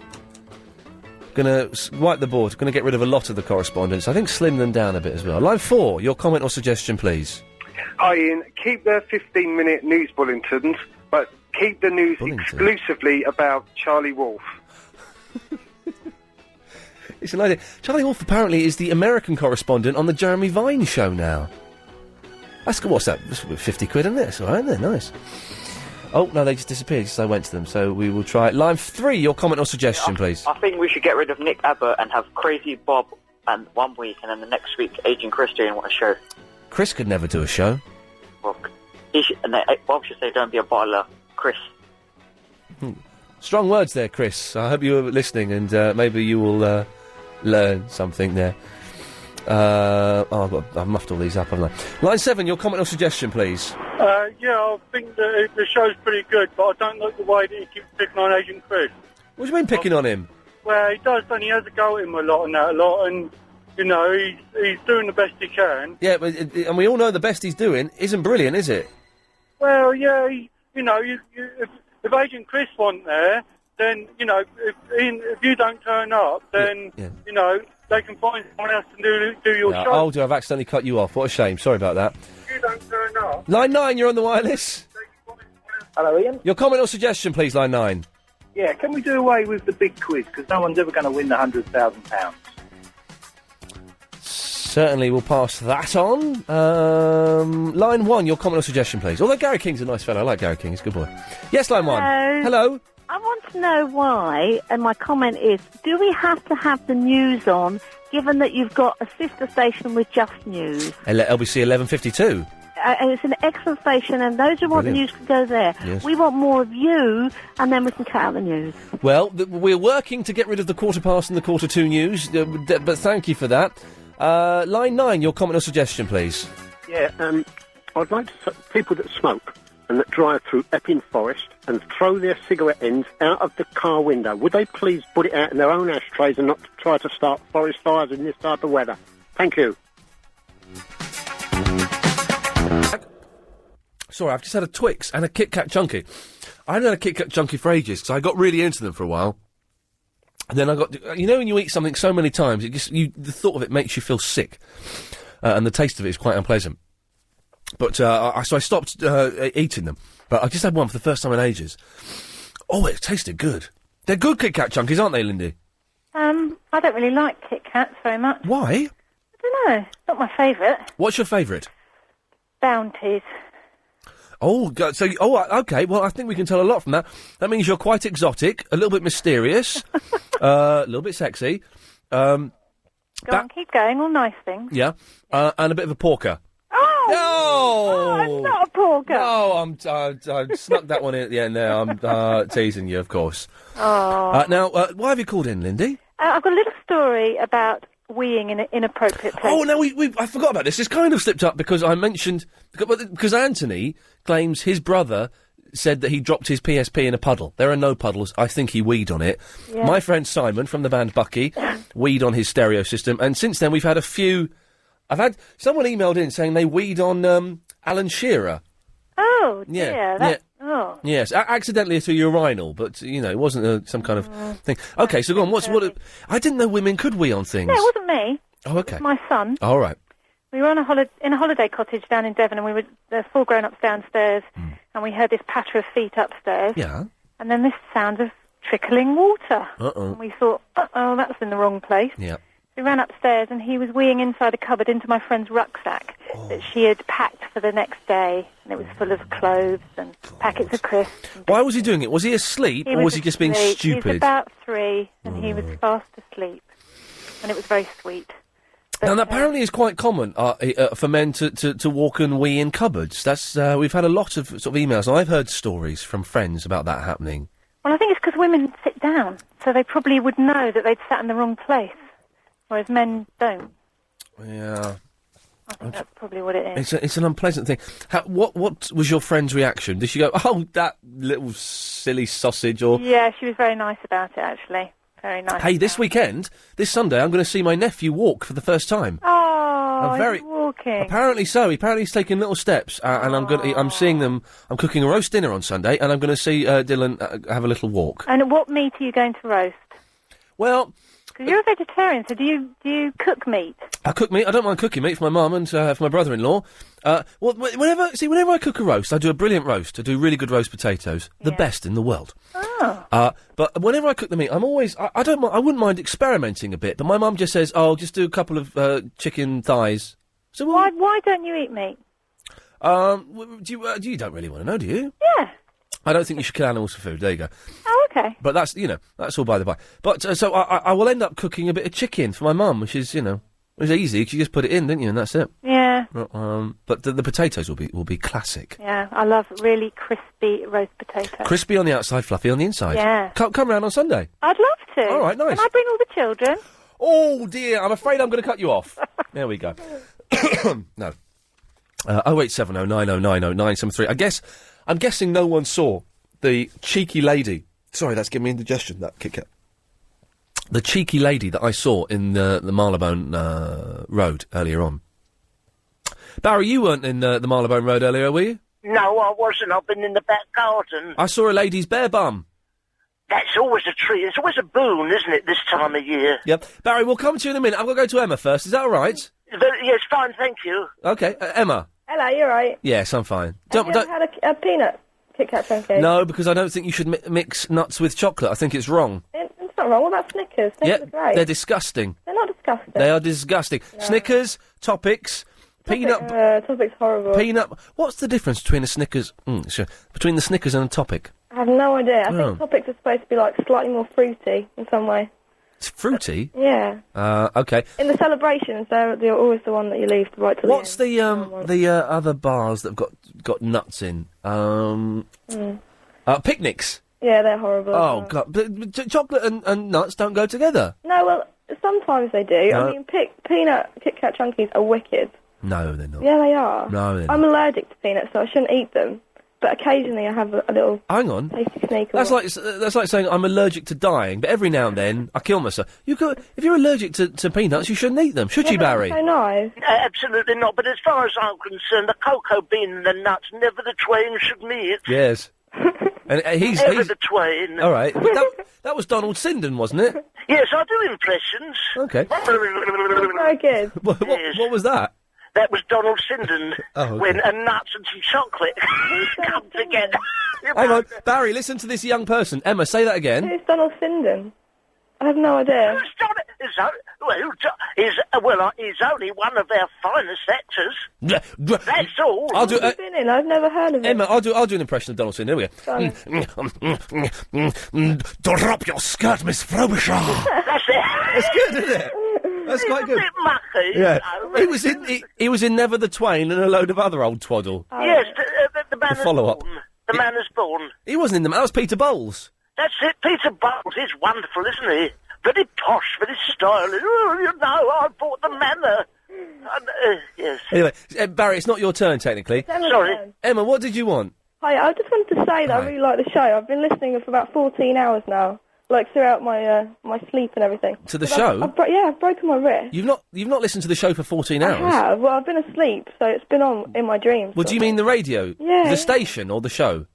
The station. There we go, that's But your different. show is the best one so far. It is the best. Yeah. Clive's is very good at 8 o'clock, by the way. Is it? 8 o'clock. What, this evening, is that? Yes. Yeah, I was listening to, is it Bill last night? Bill Buckley, yeah. Bill Buckley, yes. He was Emma, Barry, can you both wait there for a second? All right. Yes. I've got to pay the rent, excuse me. Wireless Show. Emma, I've just remembered, last night before I went to bed, I left the computer defragmenting. Did you? So when I get back, it should be running nice and quickly. Should be, unless you've had some sort of problem. Does it make a difference when you defragment? Yes, it definitely does. Oh, yeah, good. yeah, you need to defrag. It's been very slow recently. I've deleted all of my all of my video files and stuff. So. Perhaps that Stephen Murdoch might have suggested that defragulating. Well, instead of blooming turn it off at the wall and turn it on again. Well, no, that's not good for the PC. No, it's not good for the PC. No, it's not good for the PC, and I've got a PC. Have you got one? Barry, please don't start that. Listen, Steve Murdoch hopefully coming in the next couple of weeks, the computer expert. Please don't, mate, please don't. No, all right. Anyway, it's Emma's turn, so just button it. Emma's go. Emma, so you've broken your wrist? Yeah, I have. Can't blame us for that. Oh. Okay. It's a bit rubbish, because I've been off work, and I'm sort of getting really bored now. Off work? You sound about 14. I'm 21. Blimey. I'm only a little one now. I'm only 5 foot. I'm quite small. Did you phone up Bill Buckley? Yeah, no, well, we emailed in last night. And he read Have out you one of our phoned up anyone yet? I haven't, no, you're the first person I phoned up. Wow, I take that as a great You should compliment. feel privileged. I feel privileged. You should do. Okay, I feel a little bit sleazy as well, but... No, we don't feel sleazy. No, It's don't all feel sleazy, no. right. It's all right, but all I'm going to say is, like, you know, you've given me something to think about and do while my wrist is broken. Listen to your show. Oh, well, there you go, you see. Do you want to listen to Barry's a regular caller? Do you want to listen to his call with me? Okay, stay with me, Emma. Barry, away you go. What have you... It's a terrible responsibility now to be interesting. Some nosy Parker, Barry, called Lisa phoned up and she said, the Barnet Council said we've got to check on the elderly in the heat. She says, can you get phone Barry up to see if he's all right? Well, I'm all right, but it's Margaret. She's in a terrible... She's like, you know, temp water. She's gushing about 5 gallons every 2 minutes. Really? From where? From all over her pores. Her pores are open, her sweat glands. I've been up and down to Newsagent. You talk about chocolate and nuts. Yes. She said, enough, you know, magnums. I've got virtually a slush puppy on a drip. Blimey. No, you know. Can you do that? Put a slush puppy on the drip? No, but I was being... Oh, right. Facetious? Facetious? Facetious. Yeah, facetious is what I was Yes, being. right. But one of her legs has swelled right up in the heat. I've blown up, you know, my Kirsty's paddling pool, and she's got one of her legs in it. It's an incredible sight. Some of the other neighbours are poking their head over, having a look. I mean, it's not much fun on the lavatory, obviously. No. But at night, she has to keep it out of the bed. Oh, dear. My Dougie, the cat, come up in the night. He put his scent on her ankle. Oh, how do cats leave their scent? Oh. Balls. Oh, dear God. Right. Don't laugh, Emma. But, yeah, so it's very fat, it's very chubby, very sweaty, and now it smells of a cat. Okay, well, Barry, if there's anything we can do, let us know. Well, I don't know, I might try rubbing her down with some Dove. It's an idea. See, Emma, this is what the show's normally like. Yeah, it's great. Very quickly, you say about nasty sweets that taste, you know, nibbles, that sort of thing. You know when you have, like, an orange surprise? Yeah. The surprise would be if you ate it and you liked it. Good lad. On FM. On. Well. The 3.5 hour, 3 till 6:30 Iain Lee Afternoon Wireless Show. Very disappointing news, London. Very sad news. Speaking to Helen behind the glass, she's been bunking off for a couple of weeks. That's fine. Doing an excellent job on the Anna Raven show. Just told me that she is over Coronation Street, is no longer a fan of it. It's just me on my own that digs the Coronation. So you're not interested that we saw inside the toilets of the... Whoever's breathing down the phone, shut up. You're not interested we saw the toilets of the Rovers. Not interested that Shelley's left. She slept with Charlie. Oh, there was a flicker. There was a flicker there. What else is going on? I'm about a week behind. Let me think what else is... That's about it, to be honest. It's a bit rubbish recently. Oh, the boy and the old man have moved to Bournemouth. A bit boring, anyway. OK, it's the last hour and a half of the show. Don't forget we have a half an hour at the end as well, yes. So let's have a quick recap of where we are. Position the show so that if anyone's just tuned in, this is what Mr. Solder told me, I don't know. If anyone's just tuned in, they won't feel excluded. We don't want anyone to feel excluded, apart from Verinda. So, I saw a woman's bare bum on the Marylebone Road as she was walking down in a very short, tight dress that was just so short it was actually stopped above her backside. The bummus crackus, as the Latin term. We've discovered that Steve Irwin doesn't have a tattoo of his face on his back. That's Steve-O, who is an idiot. Oh, this isn't really a topic, but this just struck... There's a young child. This struck me earlier on as something... you know when you...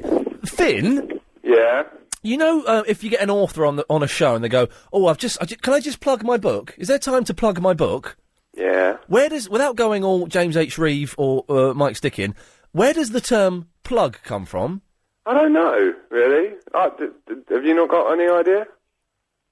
No, that's why I haven't got any idea. That's why I've asked a bloke I've never met before in my life. No. Well, if anyone knows, it just seems an odd phrase, isn't it? Do you mind if I just plug my new album? Is there time to plug my new website? It's an odd thing to do, odd phrase, isn't it? Yeah. Can we ask line one? Do you know where the term plug comes from?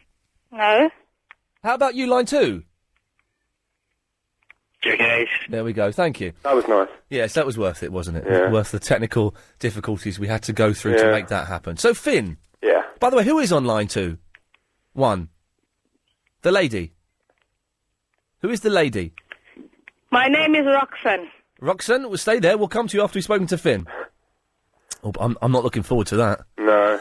Okay, Finn, what have you got? Well, earlier I was decorating my girlfriend's room and I had on a different radio station because I only listened to you. And You hang on. You had on a different radio station because you only listen to me. well, and you weren't on then. Oh, okay. Who were you listening to? I was listening to XFM. Oh, all right, nice one. Yeah, no. Yeah, and they had this thing going where you text in. They sacked me twice. Huh? XFM sacked me twice. You were there? I was there twice. I was there in the old days when it was good, and then recently when it wasn't quite as good. Well, I think it was Sean Keaveney on. Oh yeah, Shawnee Diamond, yes. Yeah, and good. they were nice bloke. they were asking for famous dates in history. Okay, 1066 of today. Oh.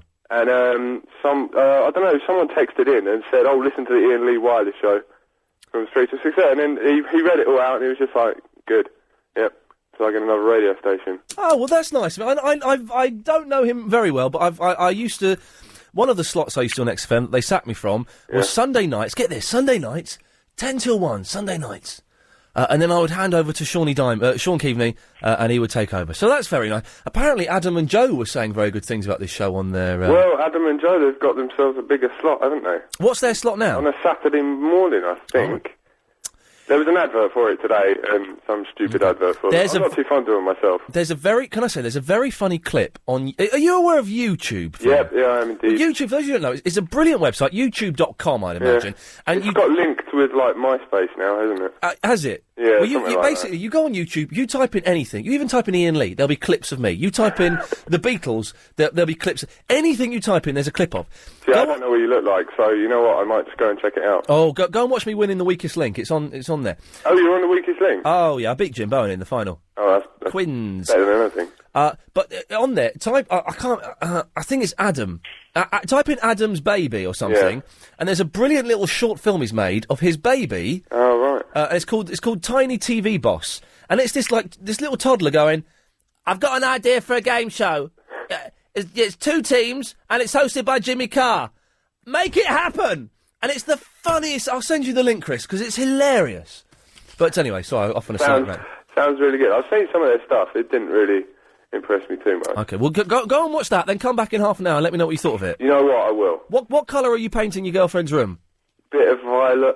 Oh, God, she's... Yeah, I took off my T-shirt while I was doing it. I put it back on afterwards, and I managed to get paint on it somehow. Yes. Oh, whenever you're painting, I've learnt this the hard way, you'll get paint on the clothes. Wherever you go. Finn, listen, thank you very much for that. Thanks very much. Go and find that clip and let me know what you think of it. I will. Good lad. OK, let's very quickly go to line 9. Line 9, you're on the wireless. Thank you very much. Yes, that's good to know. We were speaking to... I can't press that. Check it a joke? No, hang on, I can't press... There we go, I pressed it. What's happened there? Alan? Yeah? Sorry, is Roxanne next? Yeah. I've muffed up the system here. OK. Roxanne. Hello? Hello there. Yeah. Yeah. Yeah, that's phoning to tell you, okay, I'm a first-time listener. Okay. But I don't think you're all that. Okay. I think you're rubbish. I don't like your jokes. Okay. And you must take a leaf out of Anna Rayburn's book. Okay, I've not made any jokes, technically. Okay. I listened to you a couple of times, but it's the first time I really sit down and really listening to you. Sorry, Roxanne, I thought you said this was the first time you've listened. Already poking holes in your story, but carry on. What leaf do you think I should take out of Anna Rayburn's book? Just to be more positive and try to help people. So, more positive? Not try to more be positive, funny. Hang on a minute, Roxanne. Yeah? Get this. You're telling me not to be funny, right? Get this. Listen to this. I'm a comedian. Are you? Yes. So, what's wrong with trying to be funny on the radio and not trying to help people? What's wrong with that? Well, you're not being funny. You're just making some silly jokes, innit? Okay. But why should I try and help people? Huh? Because people need help more than people need you to try to be funny. No, they don't. Huh? That's what you think? That's what I know. It's what I know, love. How old are you? Okay. Why you want to know how old I am? Because you're a I'm child. as old as the hills. Okay. So what, about 16, are you? No. How old are you, Roxanne? I'm older than that. I'm 26. Okay, so you're still a child, technically. Okay, then. Yeah. Thank you. So you don't, let's be honest, you don't know anything about life, do you? Why you say that? Yeah. Why are you answering every question with a question? I'll tell you why. It's because you're not very clever. And I would say the same for you. Yeah, again, you're just turning it back. What you're not doing is you're not listening and you're not responding, are you? Well, basically, I'm going out. I just feel like using my friend's phone to call you and wind you up. Oh, okay. Well, disappointing because you've not wound me up, have you? Okay, then. So I won, didn't I? You won what? I won the battle between us. There wasn't a battle in the first place, There wasn't a battle because you haven't got the brains to have one. Standards! The 3.5 hour, 3 till 6:30 Iain Lee Afternoon Wireless Show. Sorry about that, Alan, but I thought it was worth putting that child in her place. What can I do for you, sir? I'd like to play you a piece of music, Mr. Lee. Okay, sounds good to me. Well, you decide after you've heard it. Oh, blimey, okay. All right, ready? Yeah. 1, 2, 1, 2, 3, 4.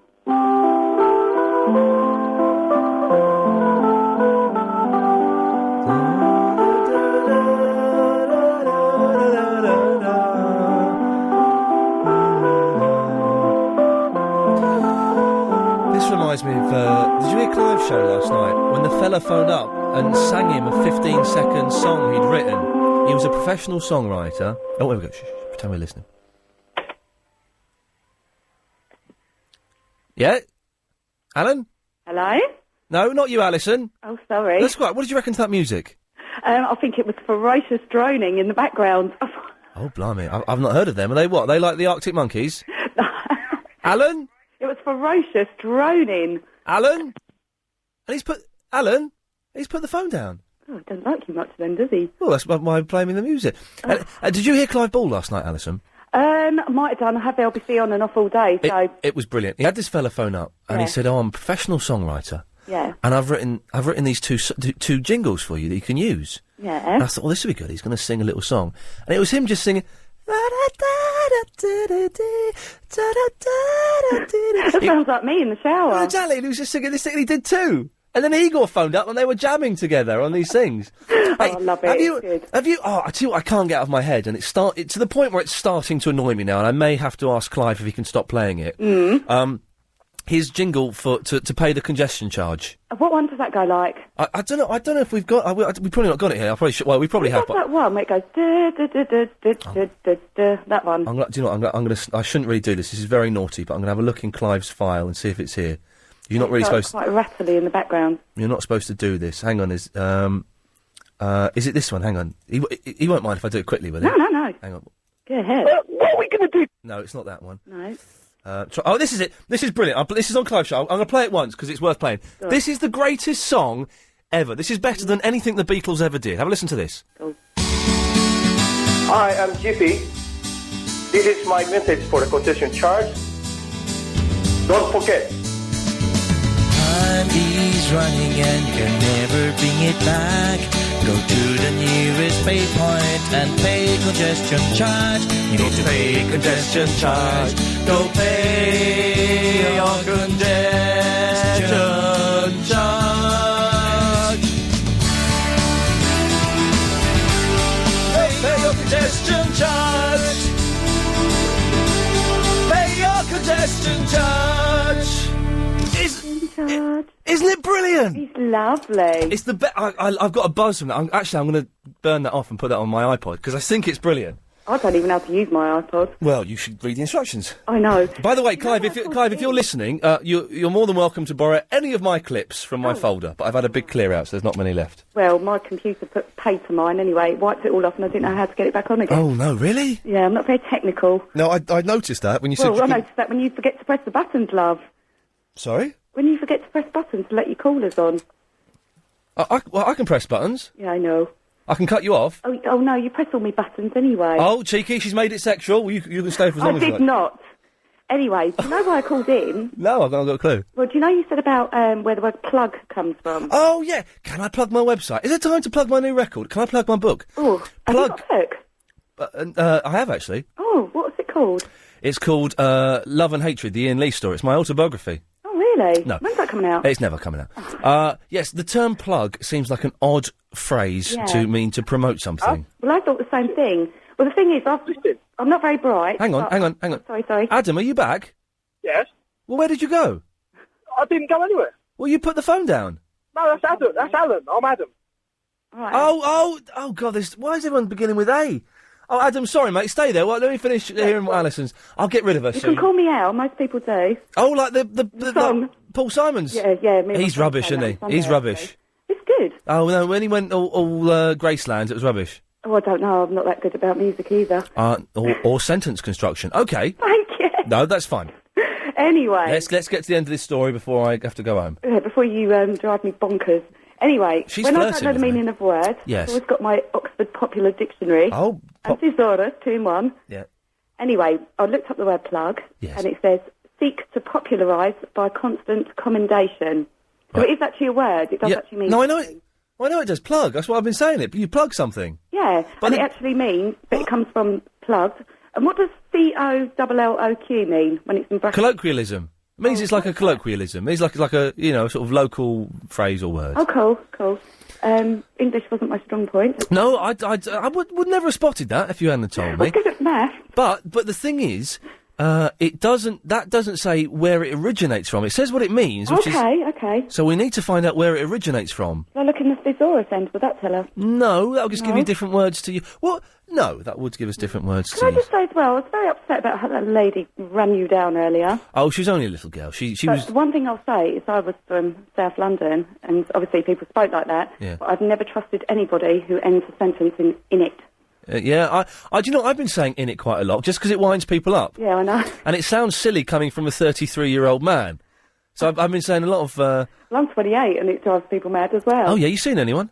Am I seeing? Yeah, my fiance's probably listening. Oh, right, good work. Well, in that case, Alison, we'll say goodbye. The LBC massive, me and my friends. Okay, well, good to talk to you. There we go, I've cut her off. There we go. I've cut a lot of people off today, but it's all done in the best possible taste. Adam. Hello. Hello, sir. At least you made it sexual, eh? Yeah, she didn't make it sexual, apparently. Well, no, in the middle somewhere. Yeah. That's good, that jingle, isn't it, from Clive's show?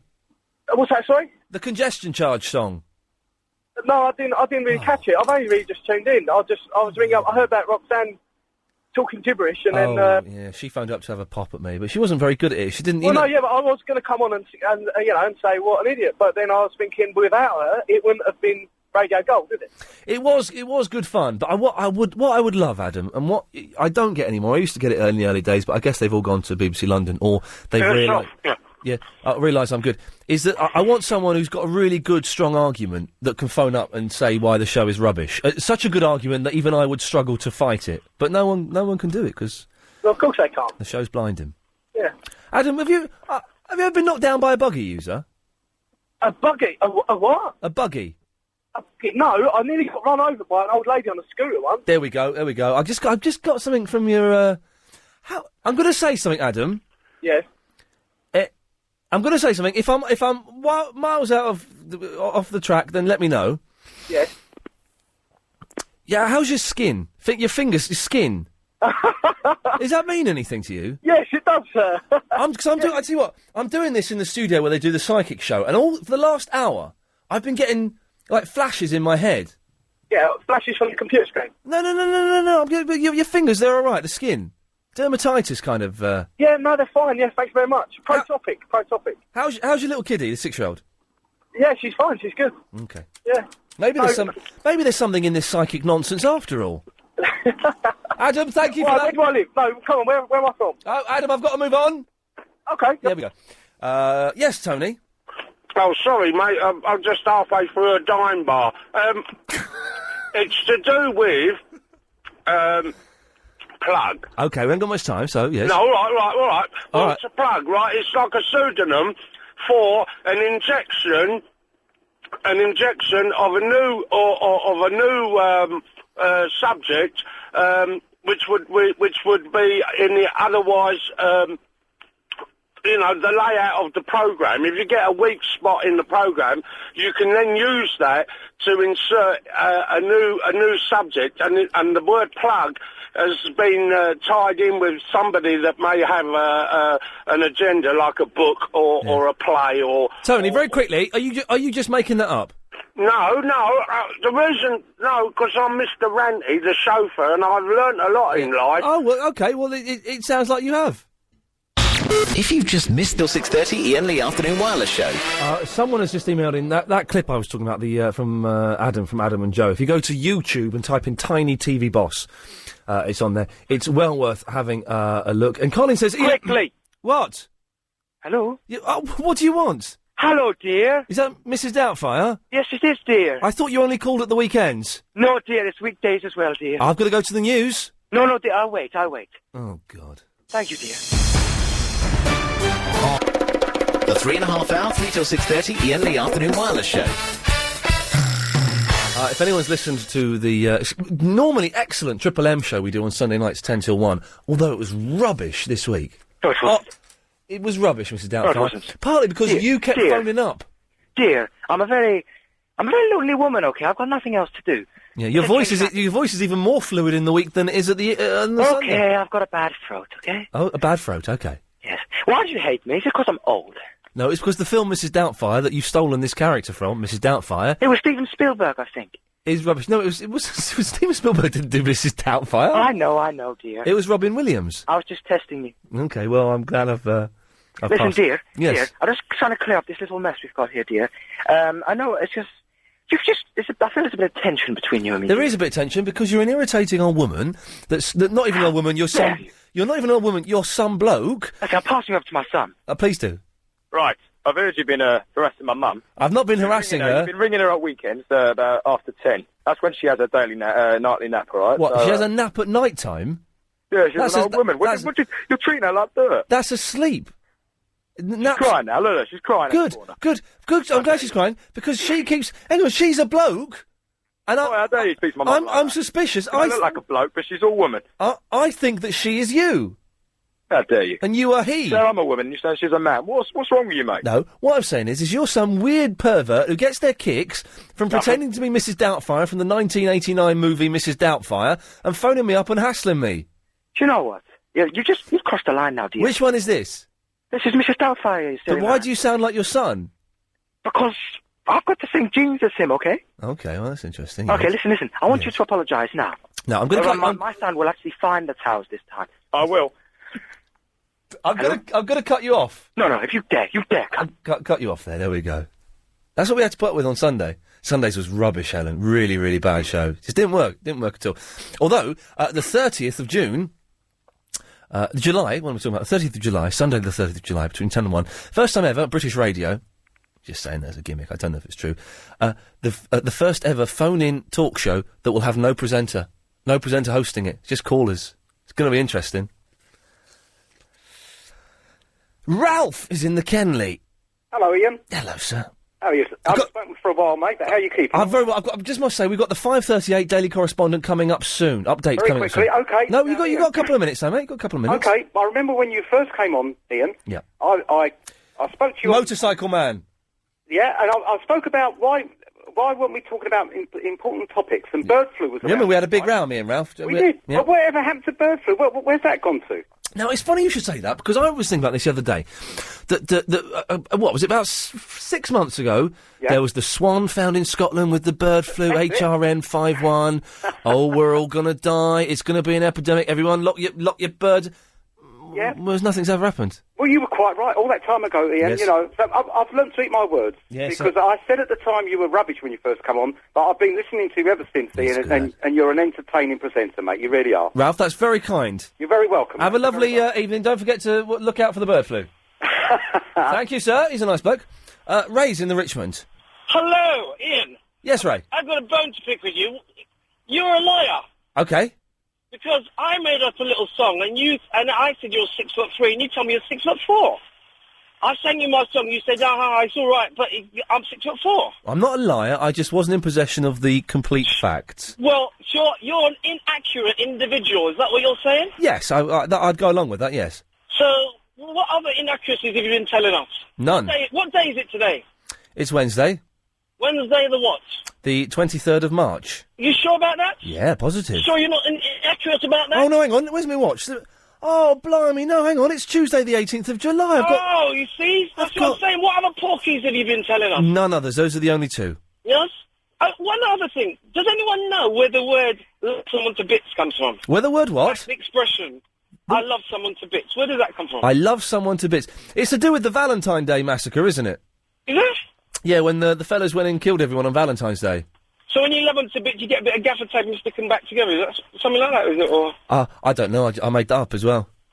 all right. Yeah. So basically, Yes. you're what's the word when you say you sell something? When I sell something? Someone sells something that is not true, or like a market trader. A liar. No, well, someone knocks off dodgy gear, kind of thing. But you do it with the words. Well, Wahid is the fella that used to sell me hooky DVDs. Yeah. Yeah, is that what you talking about, Wahid? Oh, those are the ones with the triple X thing.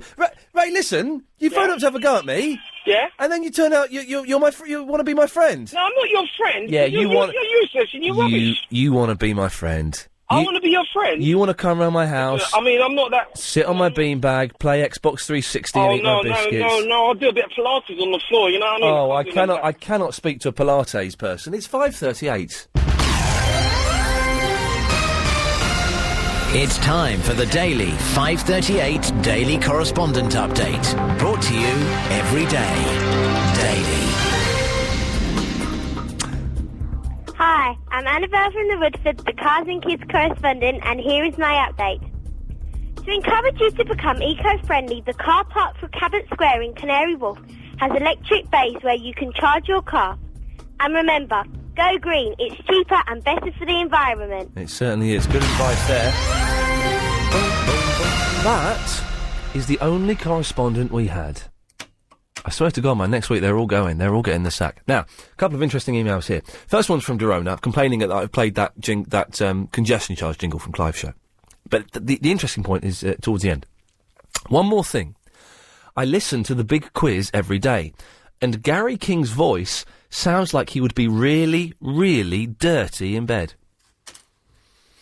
Let me tell you, his wandering hands would also imply the same thing. And then Denise George has emailed him. Denise. And Denise is wrong on this. I'm going to tell you this now. Listen to what I'm about to say. Bearing in mind, Denise is wrong and obviously hasn't been listening.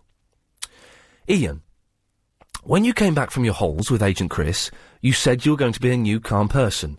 But you're not anymore. It didn't last long. You have started becoming all arsey and stuck up again. Denise, I think, I know you're wrong, because I'm much calmer than before I went away. I think that's kind of obvious, isn't it? The way I dealt with that Roxanne, the way we dealt with that silly woman yesterday who wanted to shoot a man because he wanted to kill a rabbit or something. So, Denise, good effort, love, but you're wrong. Thanks very much. Bob is in the Thamesmead. Oh, hi, Ian. How you doing, mate? I'm all right, Bob, actually, yeah. Ian, I heard you... Thank you. I heard you mentioning that you're dumping your daily update people, and I've got quite an interesting thing going. I was wondering if I could report on it, if you approve it. What is the interesting thing you've got going? Is it a threesome? No. Okay. It's an association I've started. It's the Non-Conformist Erethan District River Widening Association. And it's an environment-friendly organisation, of course, and I think the capital might be interested in daily updates on that subject. But hang on, you're attempting to widen a river? It's a river widening association, and obviously that has water implications. Because if the river's wider, then there'll be more water in it. Well, no, hang on, I don't think it quite works like that, does it? I think if the let me just see if I got this right. I think if the river's wider, there'll be the same amount of water. It'll just be lower. Well, if the river's wider, then it'll catch more water when it rains, or snows indeed, and therefore you won't get, land sort of soaking up water that we obviously so badly need. Oh, well, listen, we're all desperate for water. My car is filthy. But so is mine. Yeah. I haven't washed it for 3 years, in fact. I don't wash my car, it's covered in No, I can't be bothered. Anyway, It's a waste of time. what is the paintwork? What is the point of washing the car? Well, it's bad for the paintwork, in my opinion. Yeah. Okay. Have you checked... Especially if you use a scrubber, you know. Yes, yes. Well, I just... No, I... Ian? Yes, Darren? Sorry, so what you're arguing is something that's been quite right, because soil has to get to field capacity before it drains.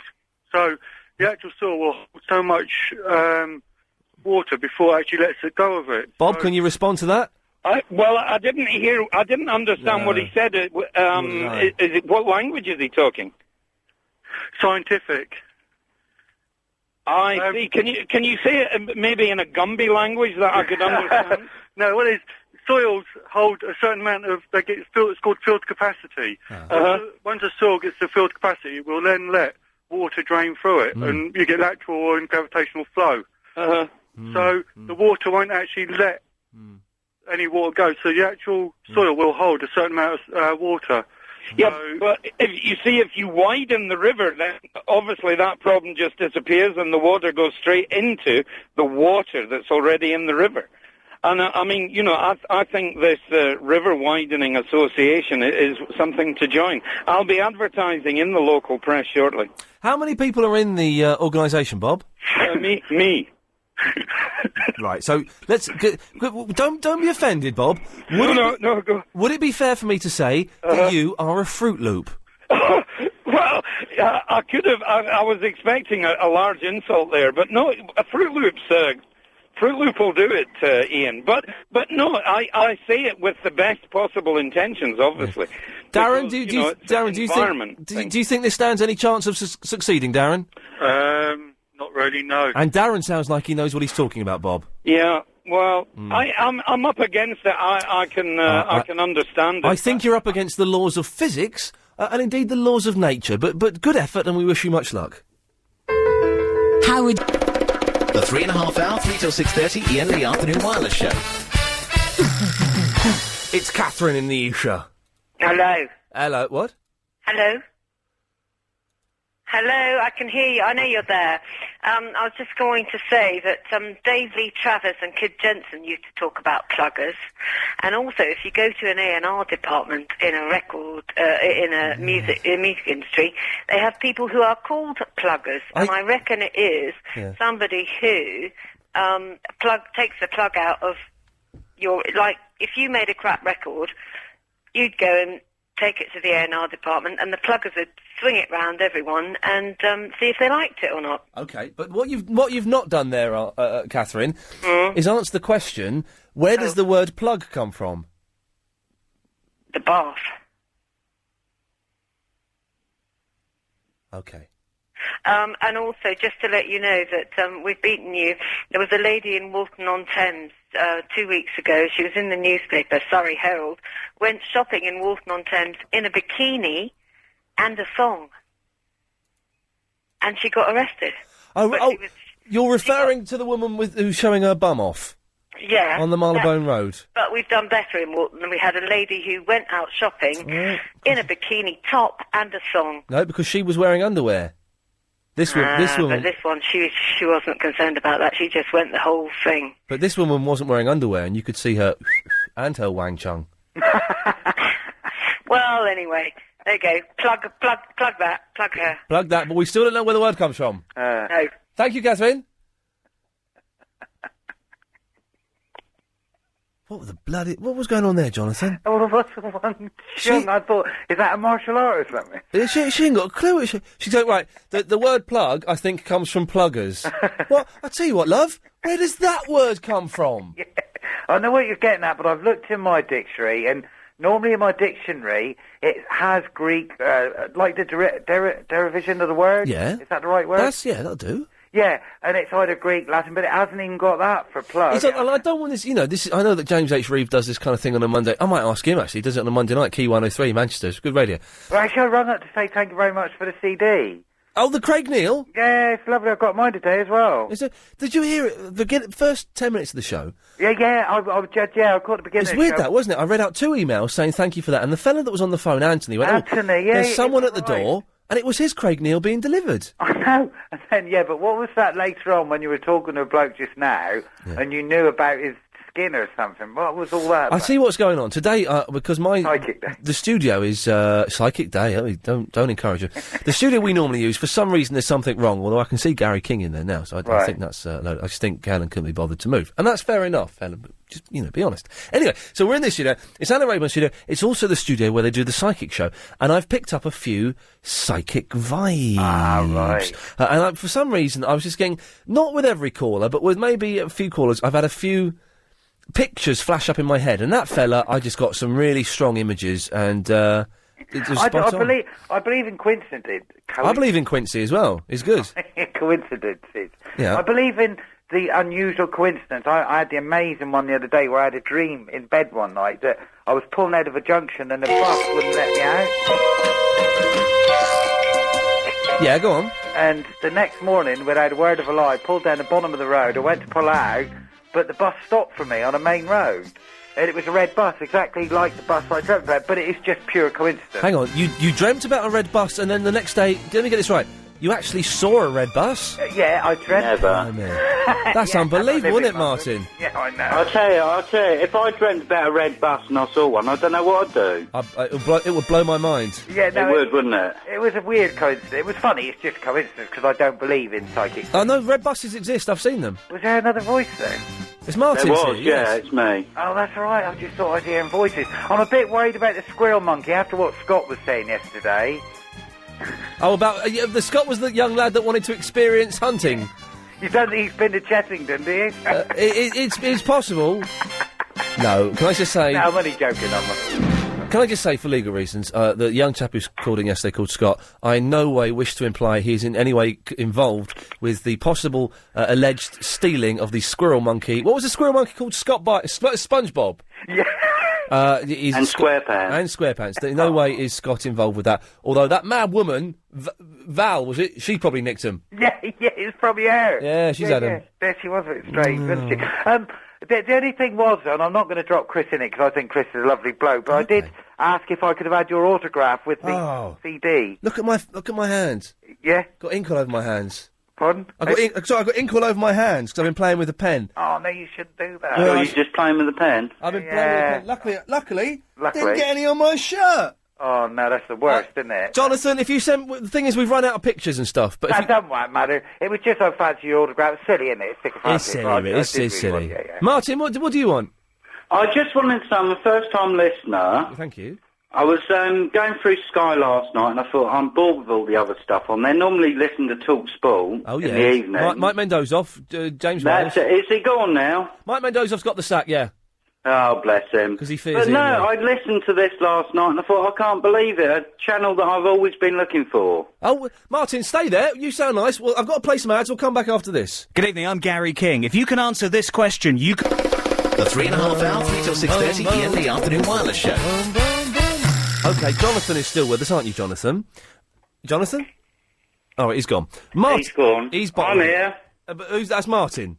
It is, yeah. OK, Martin. Jonathan, you've gone? Yes. So, Martin, let's get this right. You listen to TalkSport, which has... I used to, yeah. And then... Has some fine moments. Then they got rid of Charlie Wolf and got John Gaunt, which is a mistake. And bloody James Whale on there. Oh, he annoys me. He's been doing the same act for 30 years. Well, he's not getting any better, is he? No. He's just going balder. So, you tuned into us for the first time. I tuned time. into you last night, and I thought, what a relief.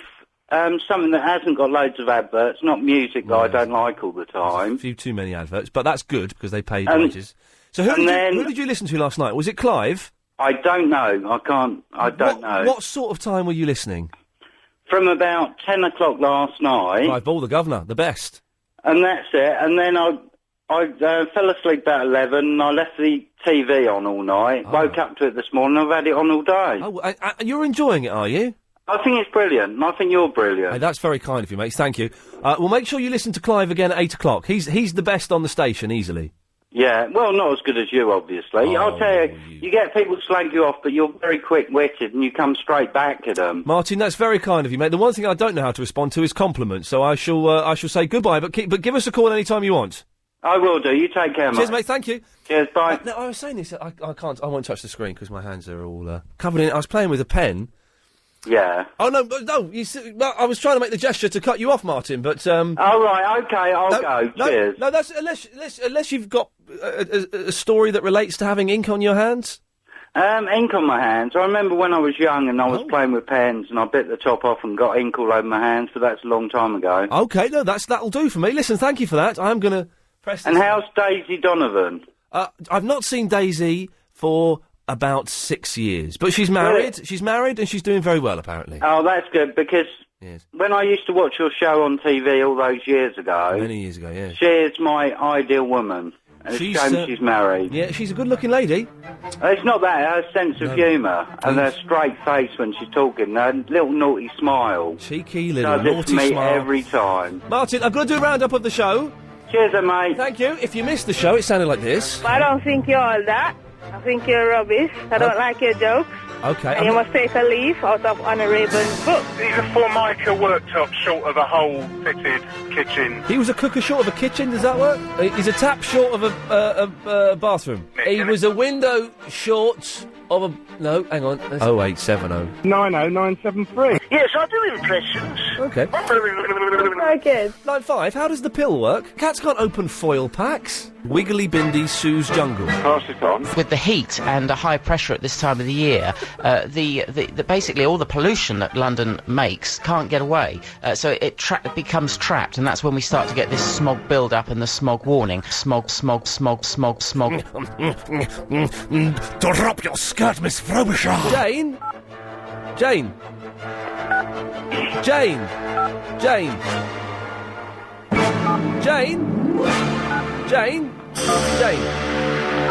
Joyce? Oh, that was good. Worked out, wasn't it, in the end? That was nice. Thank you. Good one. OK, last half hour of the show. I've got ink all over my hands, so I'm going to have to nip to the loo during the news and wash my hands. 0870 9090 973. We've got a new listener listening, so he won't know what this is.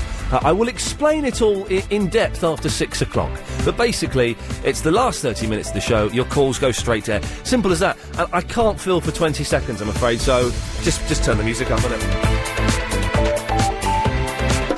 The 3.5 hour, 3 till 6:30, Iain Lee Afternoon Wireless Show. It's a good one. It's a good one. So, Chris just says to me, "Oh, I've only just found out that rice isn't pasta."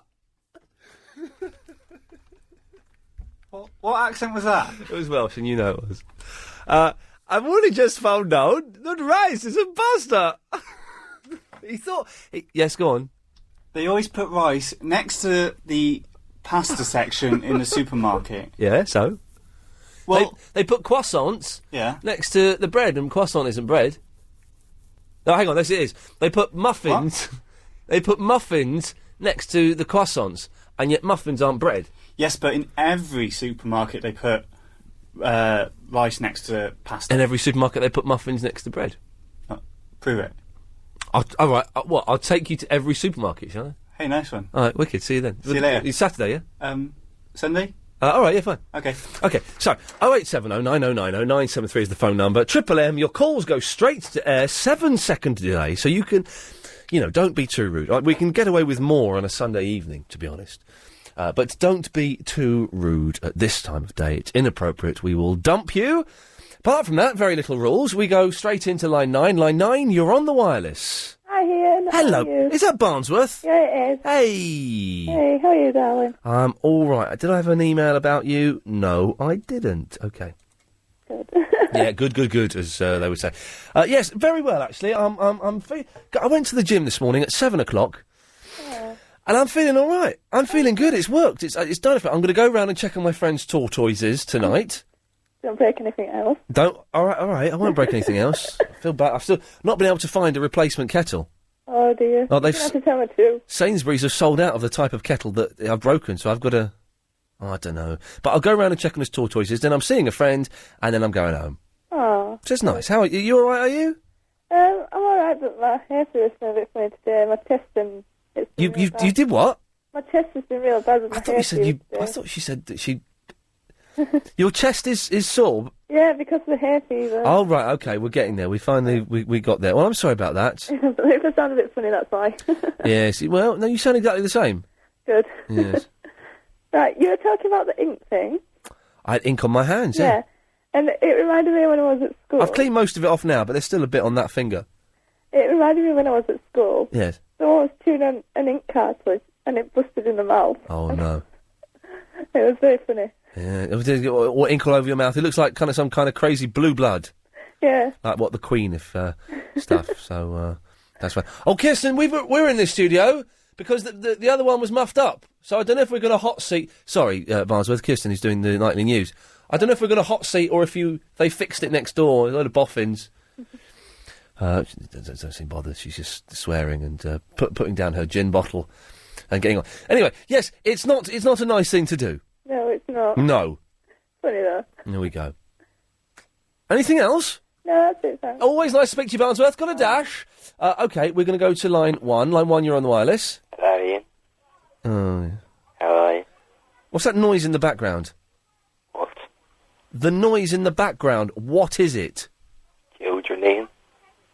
Well, that is very, very Ian. menacing. Ian. What?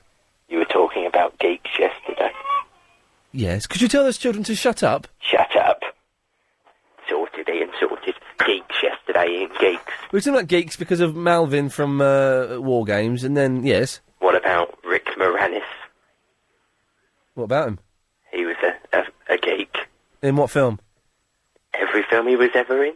Not in Honey, I Shrunk the Kids, he wasn't. He was a scientist geek. Or Ghostbusters. What? He wasn't a geek in either of those films. He was the biggest geek of the 80s. No, he wasn't. Career went down the hill. He wasn't. What are you doing with the tortoise later, Ian?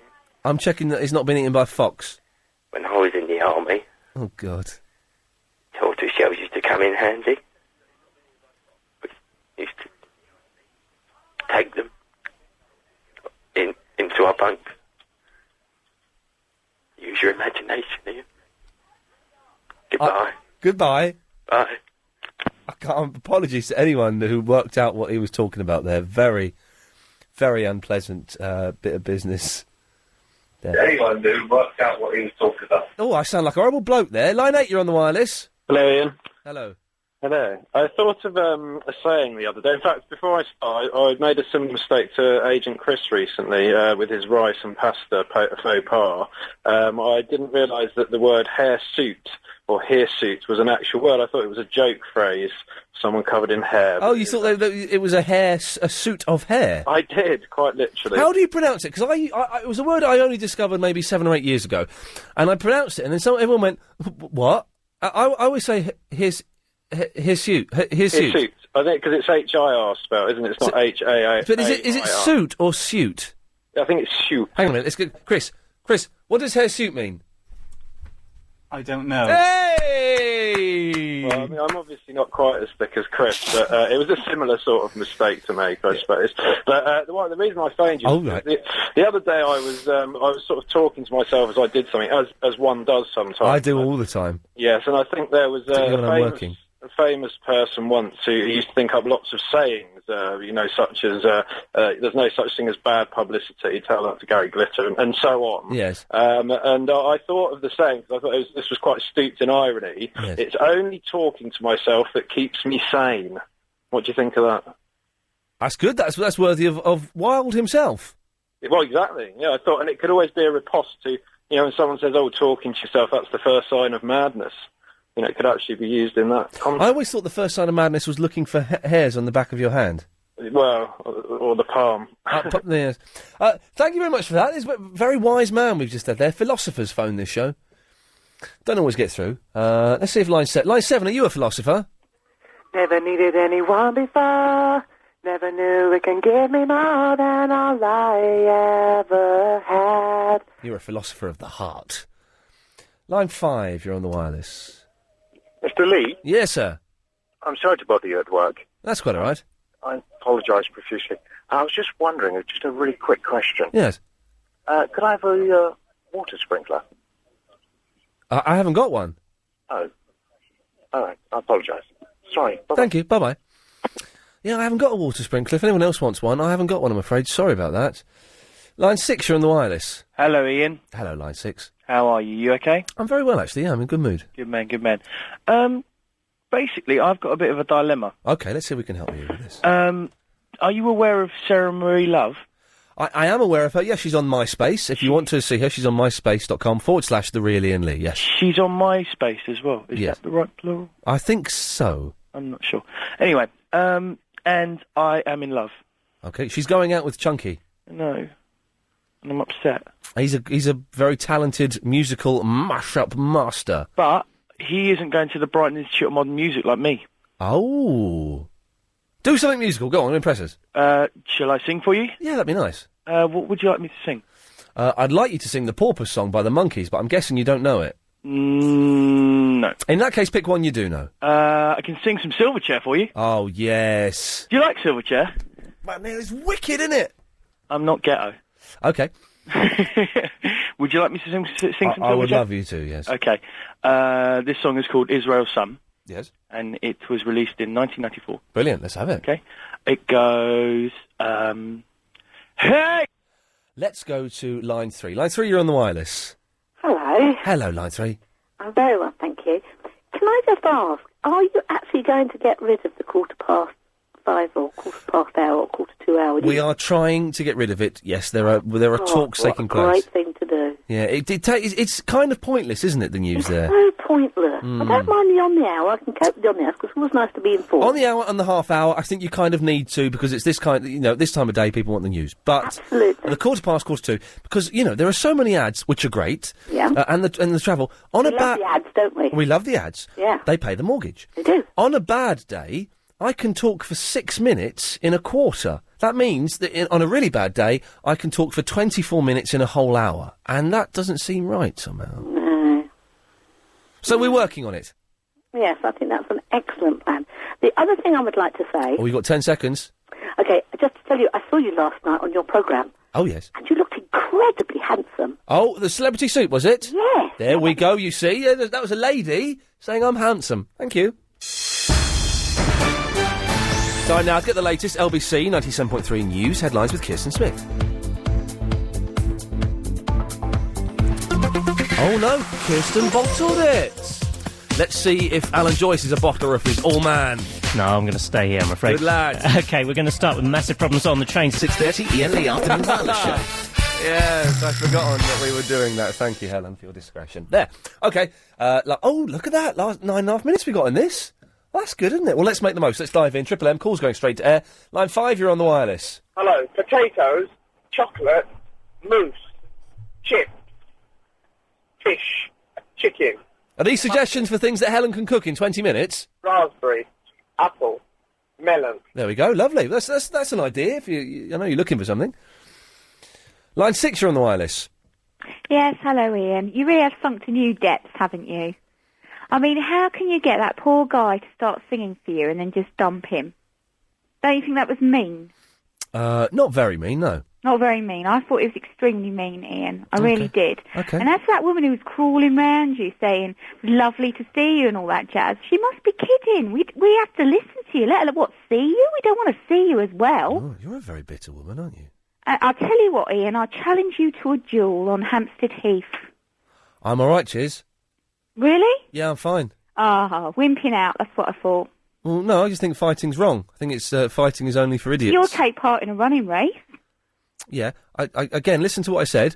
You think fighting is wrong? I think fighting is... Yes, I heard you, but, well, I mean... Well, why, you obviously didn't hear me because you all right, responded but I'll with challenge something... you to some kind of other you obviously, thing, you Iain. obviously didn't... I'll beat you anywhere, you anytime, obviously, anything, Iain. You obviously didn't hear me because you responded with something that was irrelevant. No, that's not irrelevant. It's only irrelevant if you think it is, but I don't think it is. No, it's only irrelevant. What I'm saying is, Iain, I'll challenge you to anything. It doesn't have to be a fight. How about you challenge me to a hanging up competition starting from now? Oh, yeah, I'll do it first. No, you didn't. I won. That's quite funny, isn't it? Hanging up competition. I challenge you to hanging up competition. That was quite good, that. I'm pleased with that. Line 7, you're on the wireless. Hello? Hello, Line 7. Hi, Iain. Get Silverchair Man to phone back. Who are Silverchair? You don't know who they are? No, I don't. The name rings a bell, but I'm not that familiar. Oh, well, they're really good. Get the guy to phone back here and sing. Okay, I will get him to phone back and sing. Let's try this one. Line 7, you're on the wireless. Hi, Iain. Hey, Line 7. How you doing? Yeah, I'm all right. Yeah, I got the podcast today. I changed my bank account. Oh, is this Yusuf? Yeah. Now, because you were saying you couldn't get the podcasts because you're 16. Yeah. And your bank, when you turn 16, your bank wouldn't give you like a switch card or whatever. Yeah, debit card. A debit card, so you couldn't get the thing. And they said that you had to be in steady employment to get a debit card. Yeah. Nonsense. Which bank have you gone to now? Barclays. Excellent. And they've given you a debit card? Yep, straight away. Obviously don't say. In fact, you can't get in trouble with the debit card because you can only take out what you've got. Yeah, I know. Oh, it's good work then. Go nuts. Yeah, I will. If you just think, you can now get the new water saving podcast with Alison Bell. No, I don't think I'll be downloading. Oh no, you should. It's so good. They're not even going to broadcast it on the radio. Is it? Yeah, that's how good it is. Yeah. I can download that then. Yeah, you should check that out tonight. Have you got any of the podcasts yet? Downloaded some of your ones. Yeah. And downloaded some of Clive Ball's. It's good without blowing the company whistle too much. It's quite good value for money, isn't it? Is it a tenner for 6 months or something? Yeah. Good yeah, stuff. I got the 6 month one. Oh, good work. Well, excellent stuff. Well, let me know how you get on with it. And also, I trust you, and I like the voice of the youth. Let me know if there's any way we could improve the service. Okay. Good work. All right. Cheers, mate. Thank you. Oh, that's nice. That's a satisfied customer. Line 10, you're on the wireless. Hi, it's Anthony. Hello, Anthony. Good show today, mate. Do you know what? I'm really pleased with it today. One of my best, I think. Yeah, it was good. Were you looking for a Robbie Williams CD? Angels. Who was? You. Was I looking for Angels by Robbie Williams? The song, yeah. I don't know if I was. I thought it was like a while ago, about January, I think it was. Oh, January, was I? Yeah. You wanted Robbie Williams Angels. Oh, have you got it? I got a Creative Mind CD, which I got it on. Oh, let's have a listen. Go on. I was going to say, do you want to send it by CD? Oh no! Don't bother sending it, Anthony. That's very kind. I think I've got one at home now. Oh, okay. That's fair. I was looking for it for my mum. Man, you've got some memory. Yes, I was. I've got a copy of it now. Okay, Thank you. Of course you are. Excellent. Thank you, Anthony. I've got some news for you as well tomorrow. News? Yeah. Oh. You'll find out. Can you give us a little taster of what it might be? No, I'll let you find out tomorrow. Oh well, hey, listen, man. Thank you, because that's going to get people. I'm listening tomorrow. I'm tuning in for Anthony's news. Line 2, you're on the wireless. You like Donna or Shisha? I would like. Oh God, I wanted a Donna, but I'm thinking I'll have a shish. Go on. Shish, salad chili sauce? I want everything, please. Okay, garlic sauce? Yes. Tarmus lata? Yes. You like some baklava, sir? Put some chili sauce on there, but more than that. Extra chili sauce? More than that. Extra? Go on. Okay, you like some baklava? Yeah. Yes, please. Okay, take away? Yes, please. Take away. Deliver to you? No, I'm right in front of you. Okay, no problem. $3.95, sir. Oh, you're not going to believe this.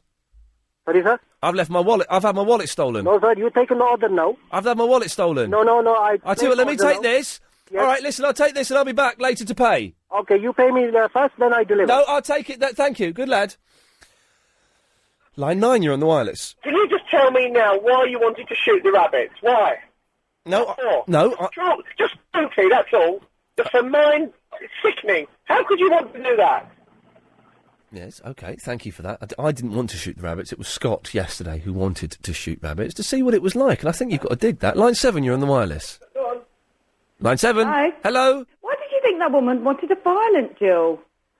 Sorry? That woman might have wanted to have a dance off, or a word off, or a conversation off. She sounded rank, though, didn't she? No, she didn't. She sounded all right. She sounded like an absolute horrible, ugly lunatic. Oh, don't be horrible. She sounded like a nasty, smelly, dirty woman that I wouldn't want to go anywhere near. No, You get out of bed the wrong side. No, listen, I'm in a good mood today. This is me in a good mood. No, she just sounded potty and bitter, and I don't want to hang out with bitter people. I've spent too much of my life doing that.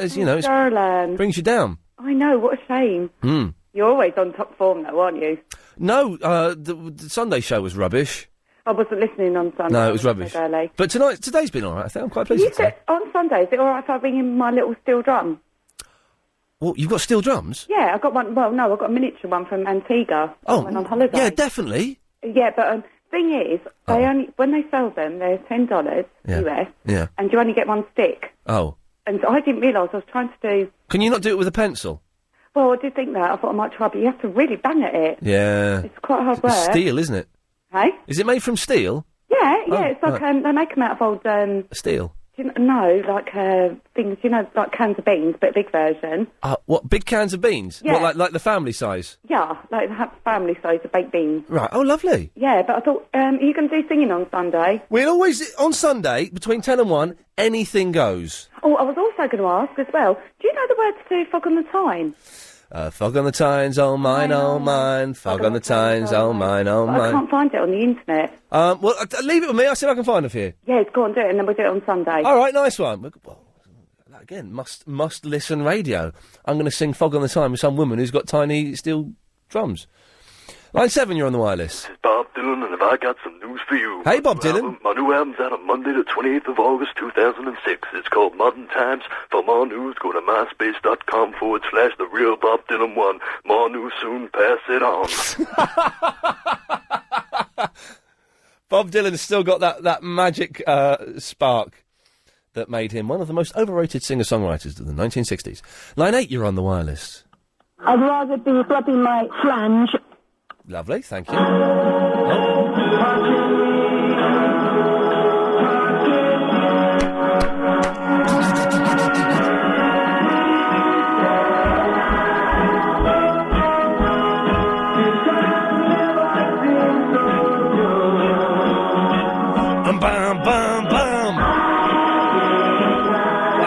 It's the most distorted version of Sweet Caroline by Neil Diamond I've ever heard, but it's a bloody good song. Oh, where should we go to? Line 1, you're on the wireless. Roll up and ride on Rosie. Thank you, OK.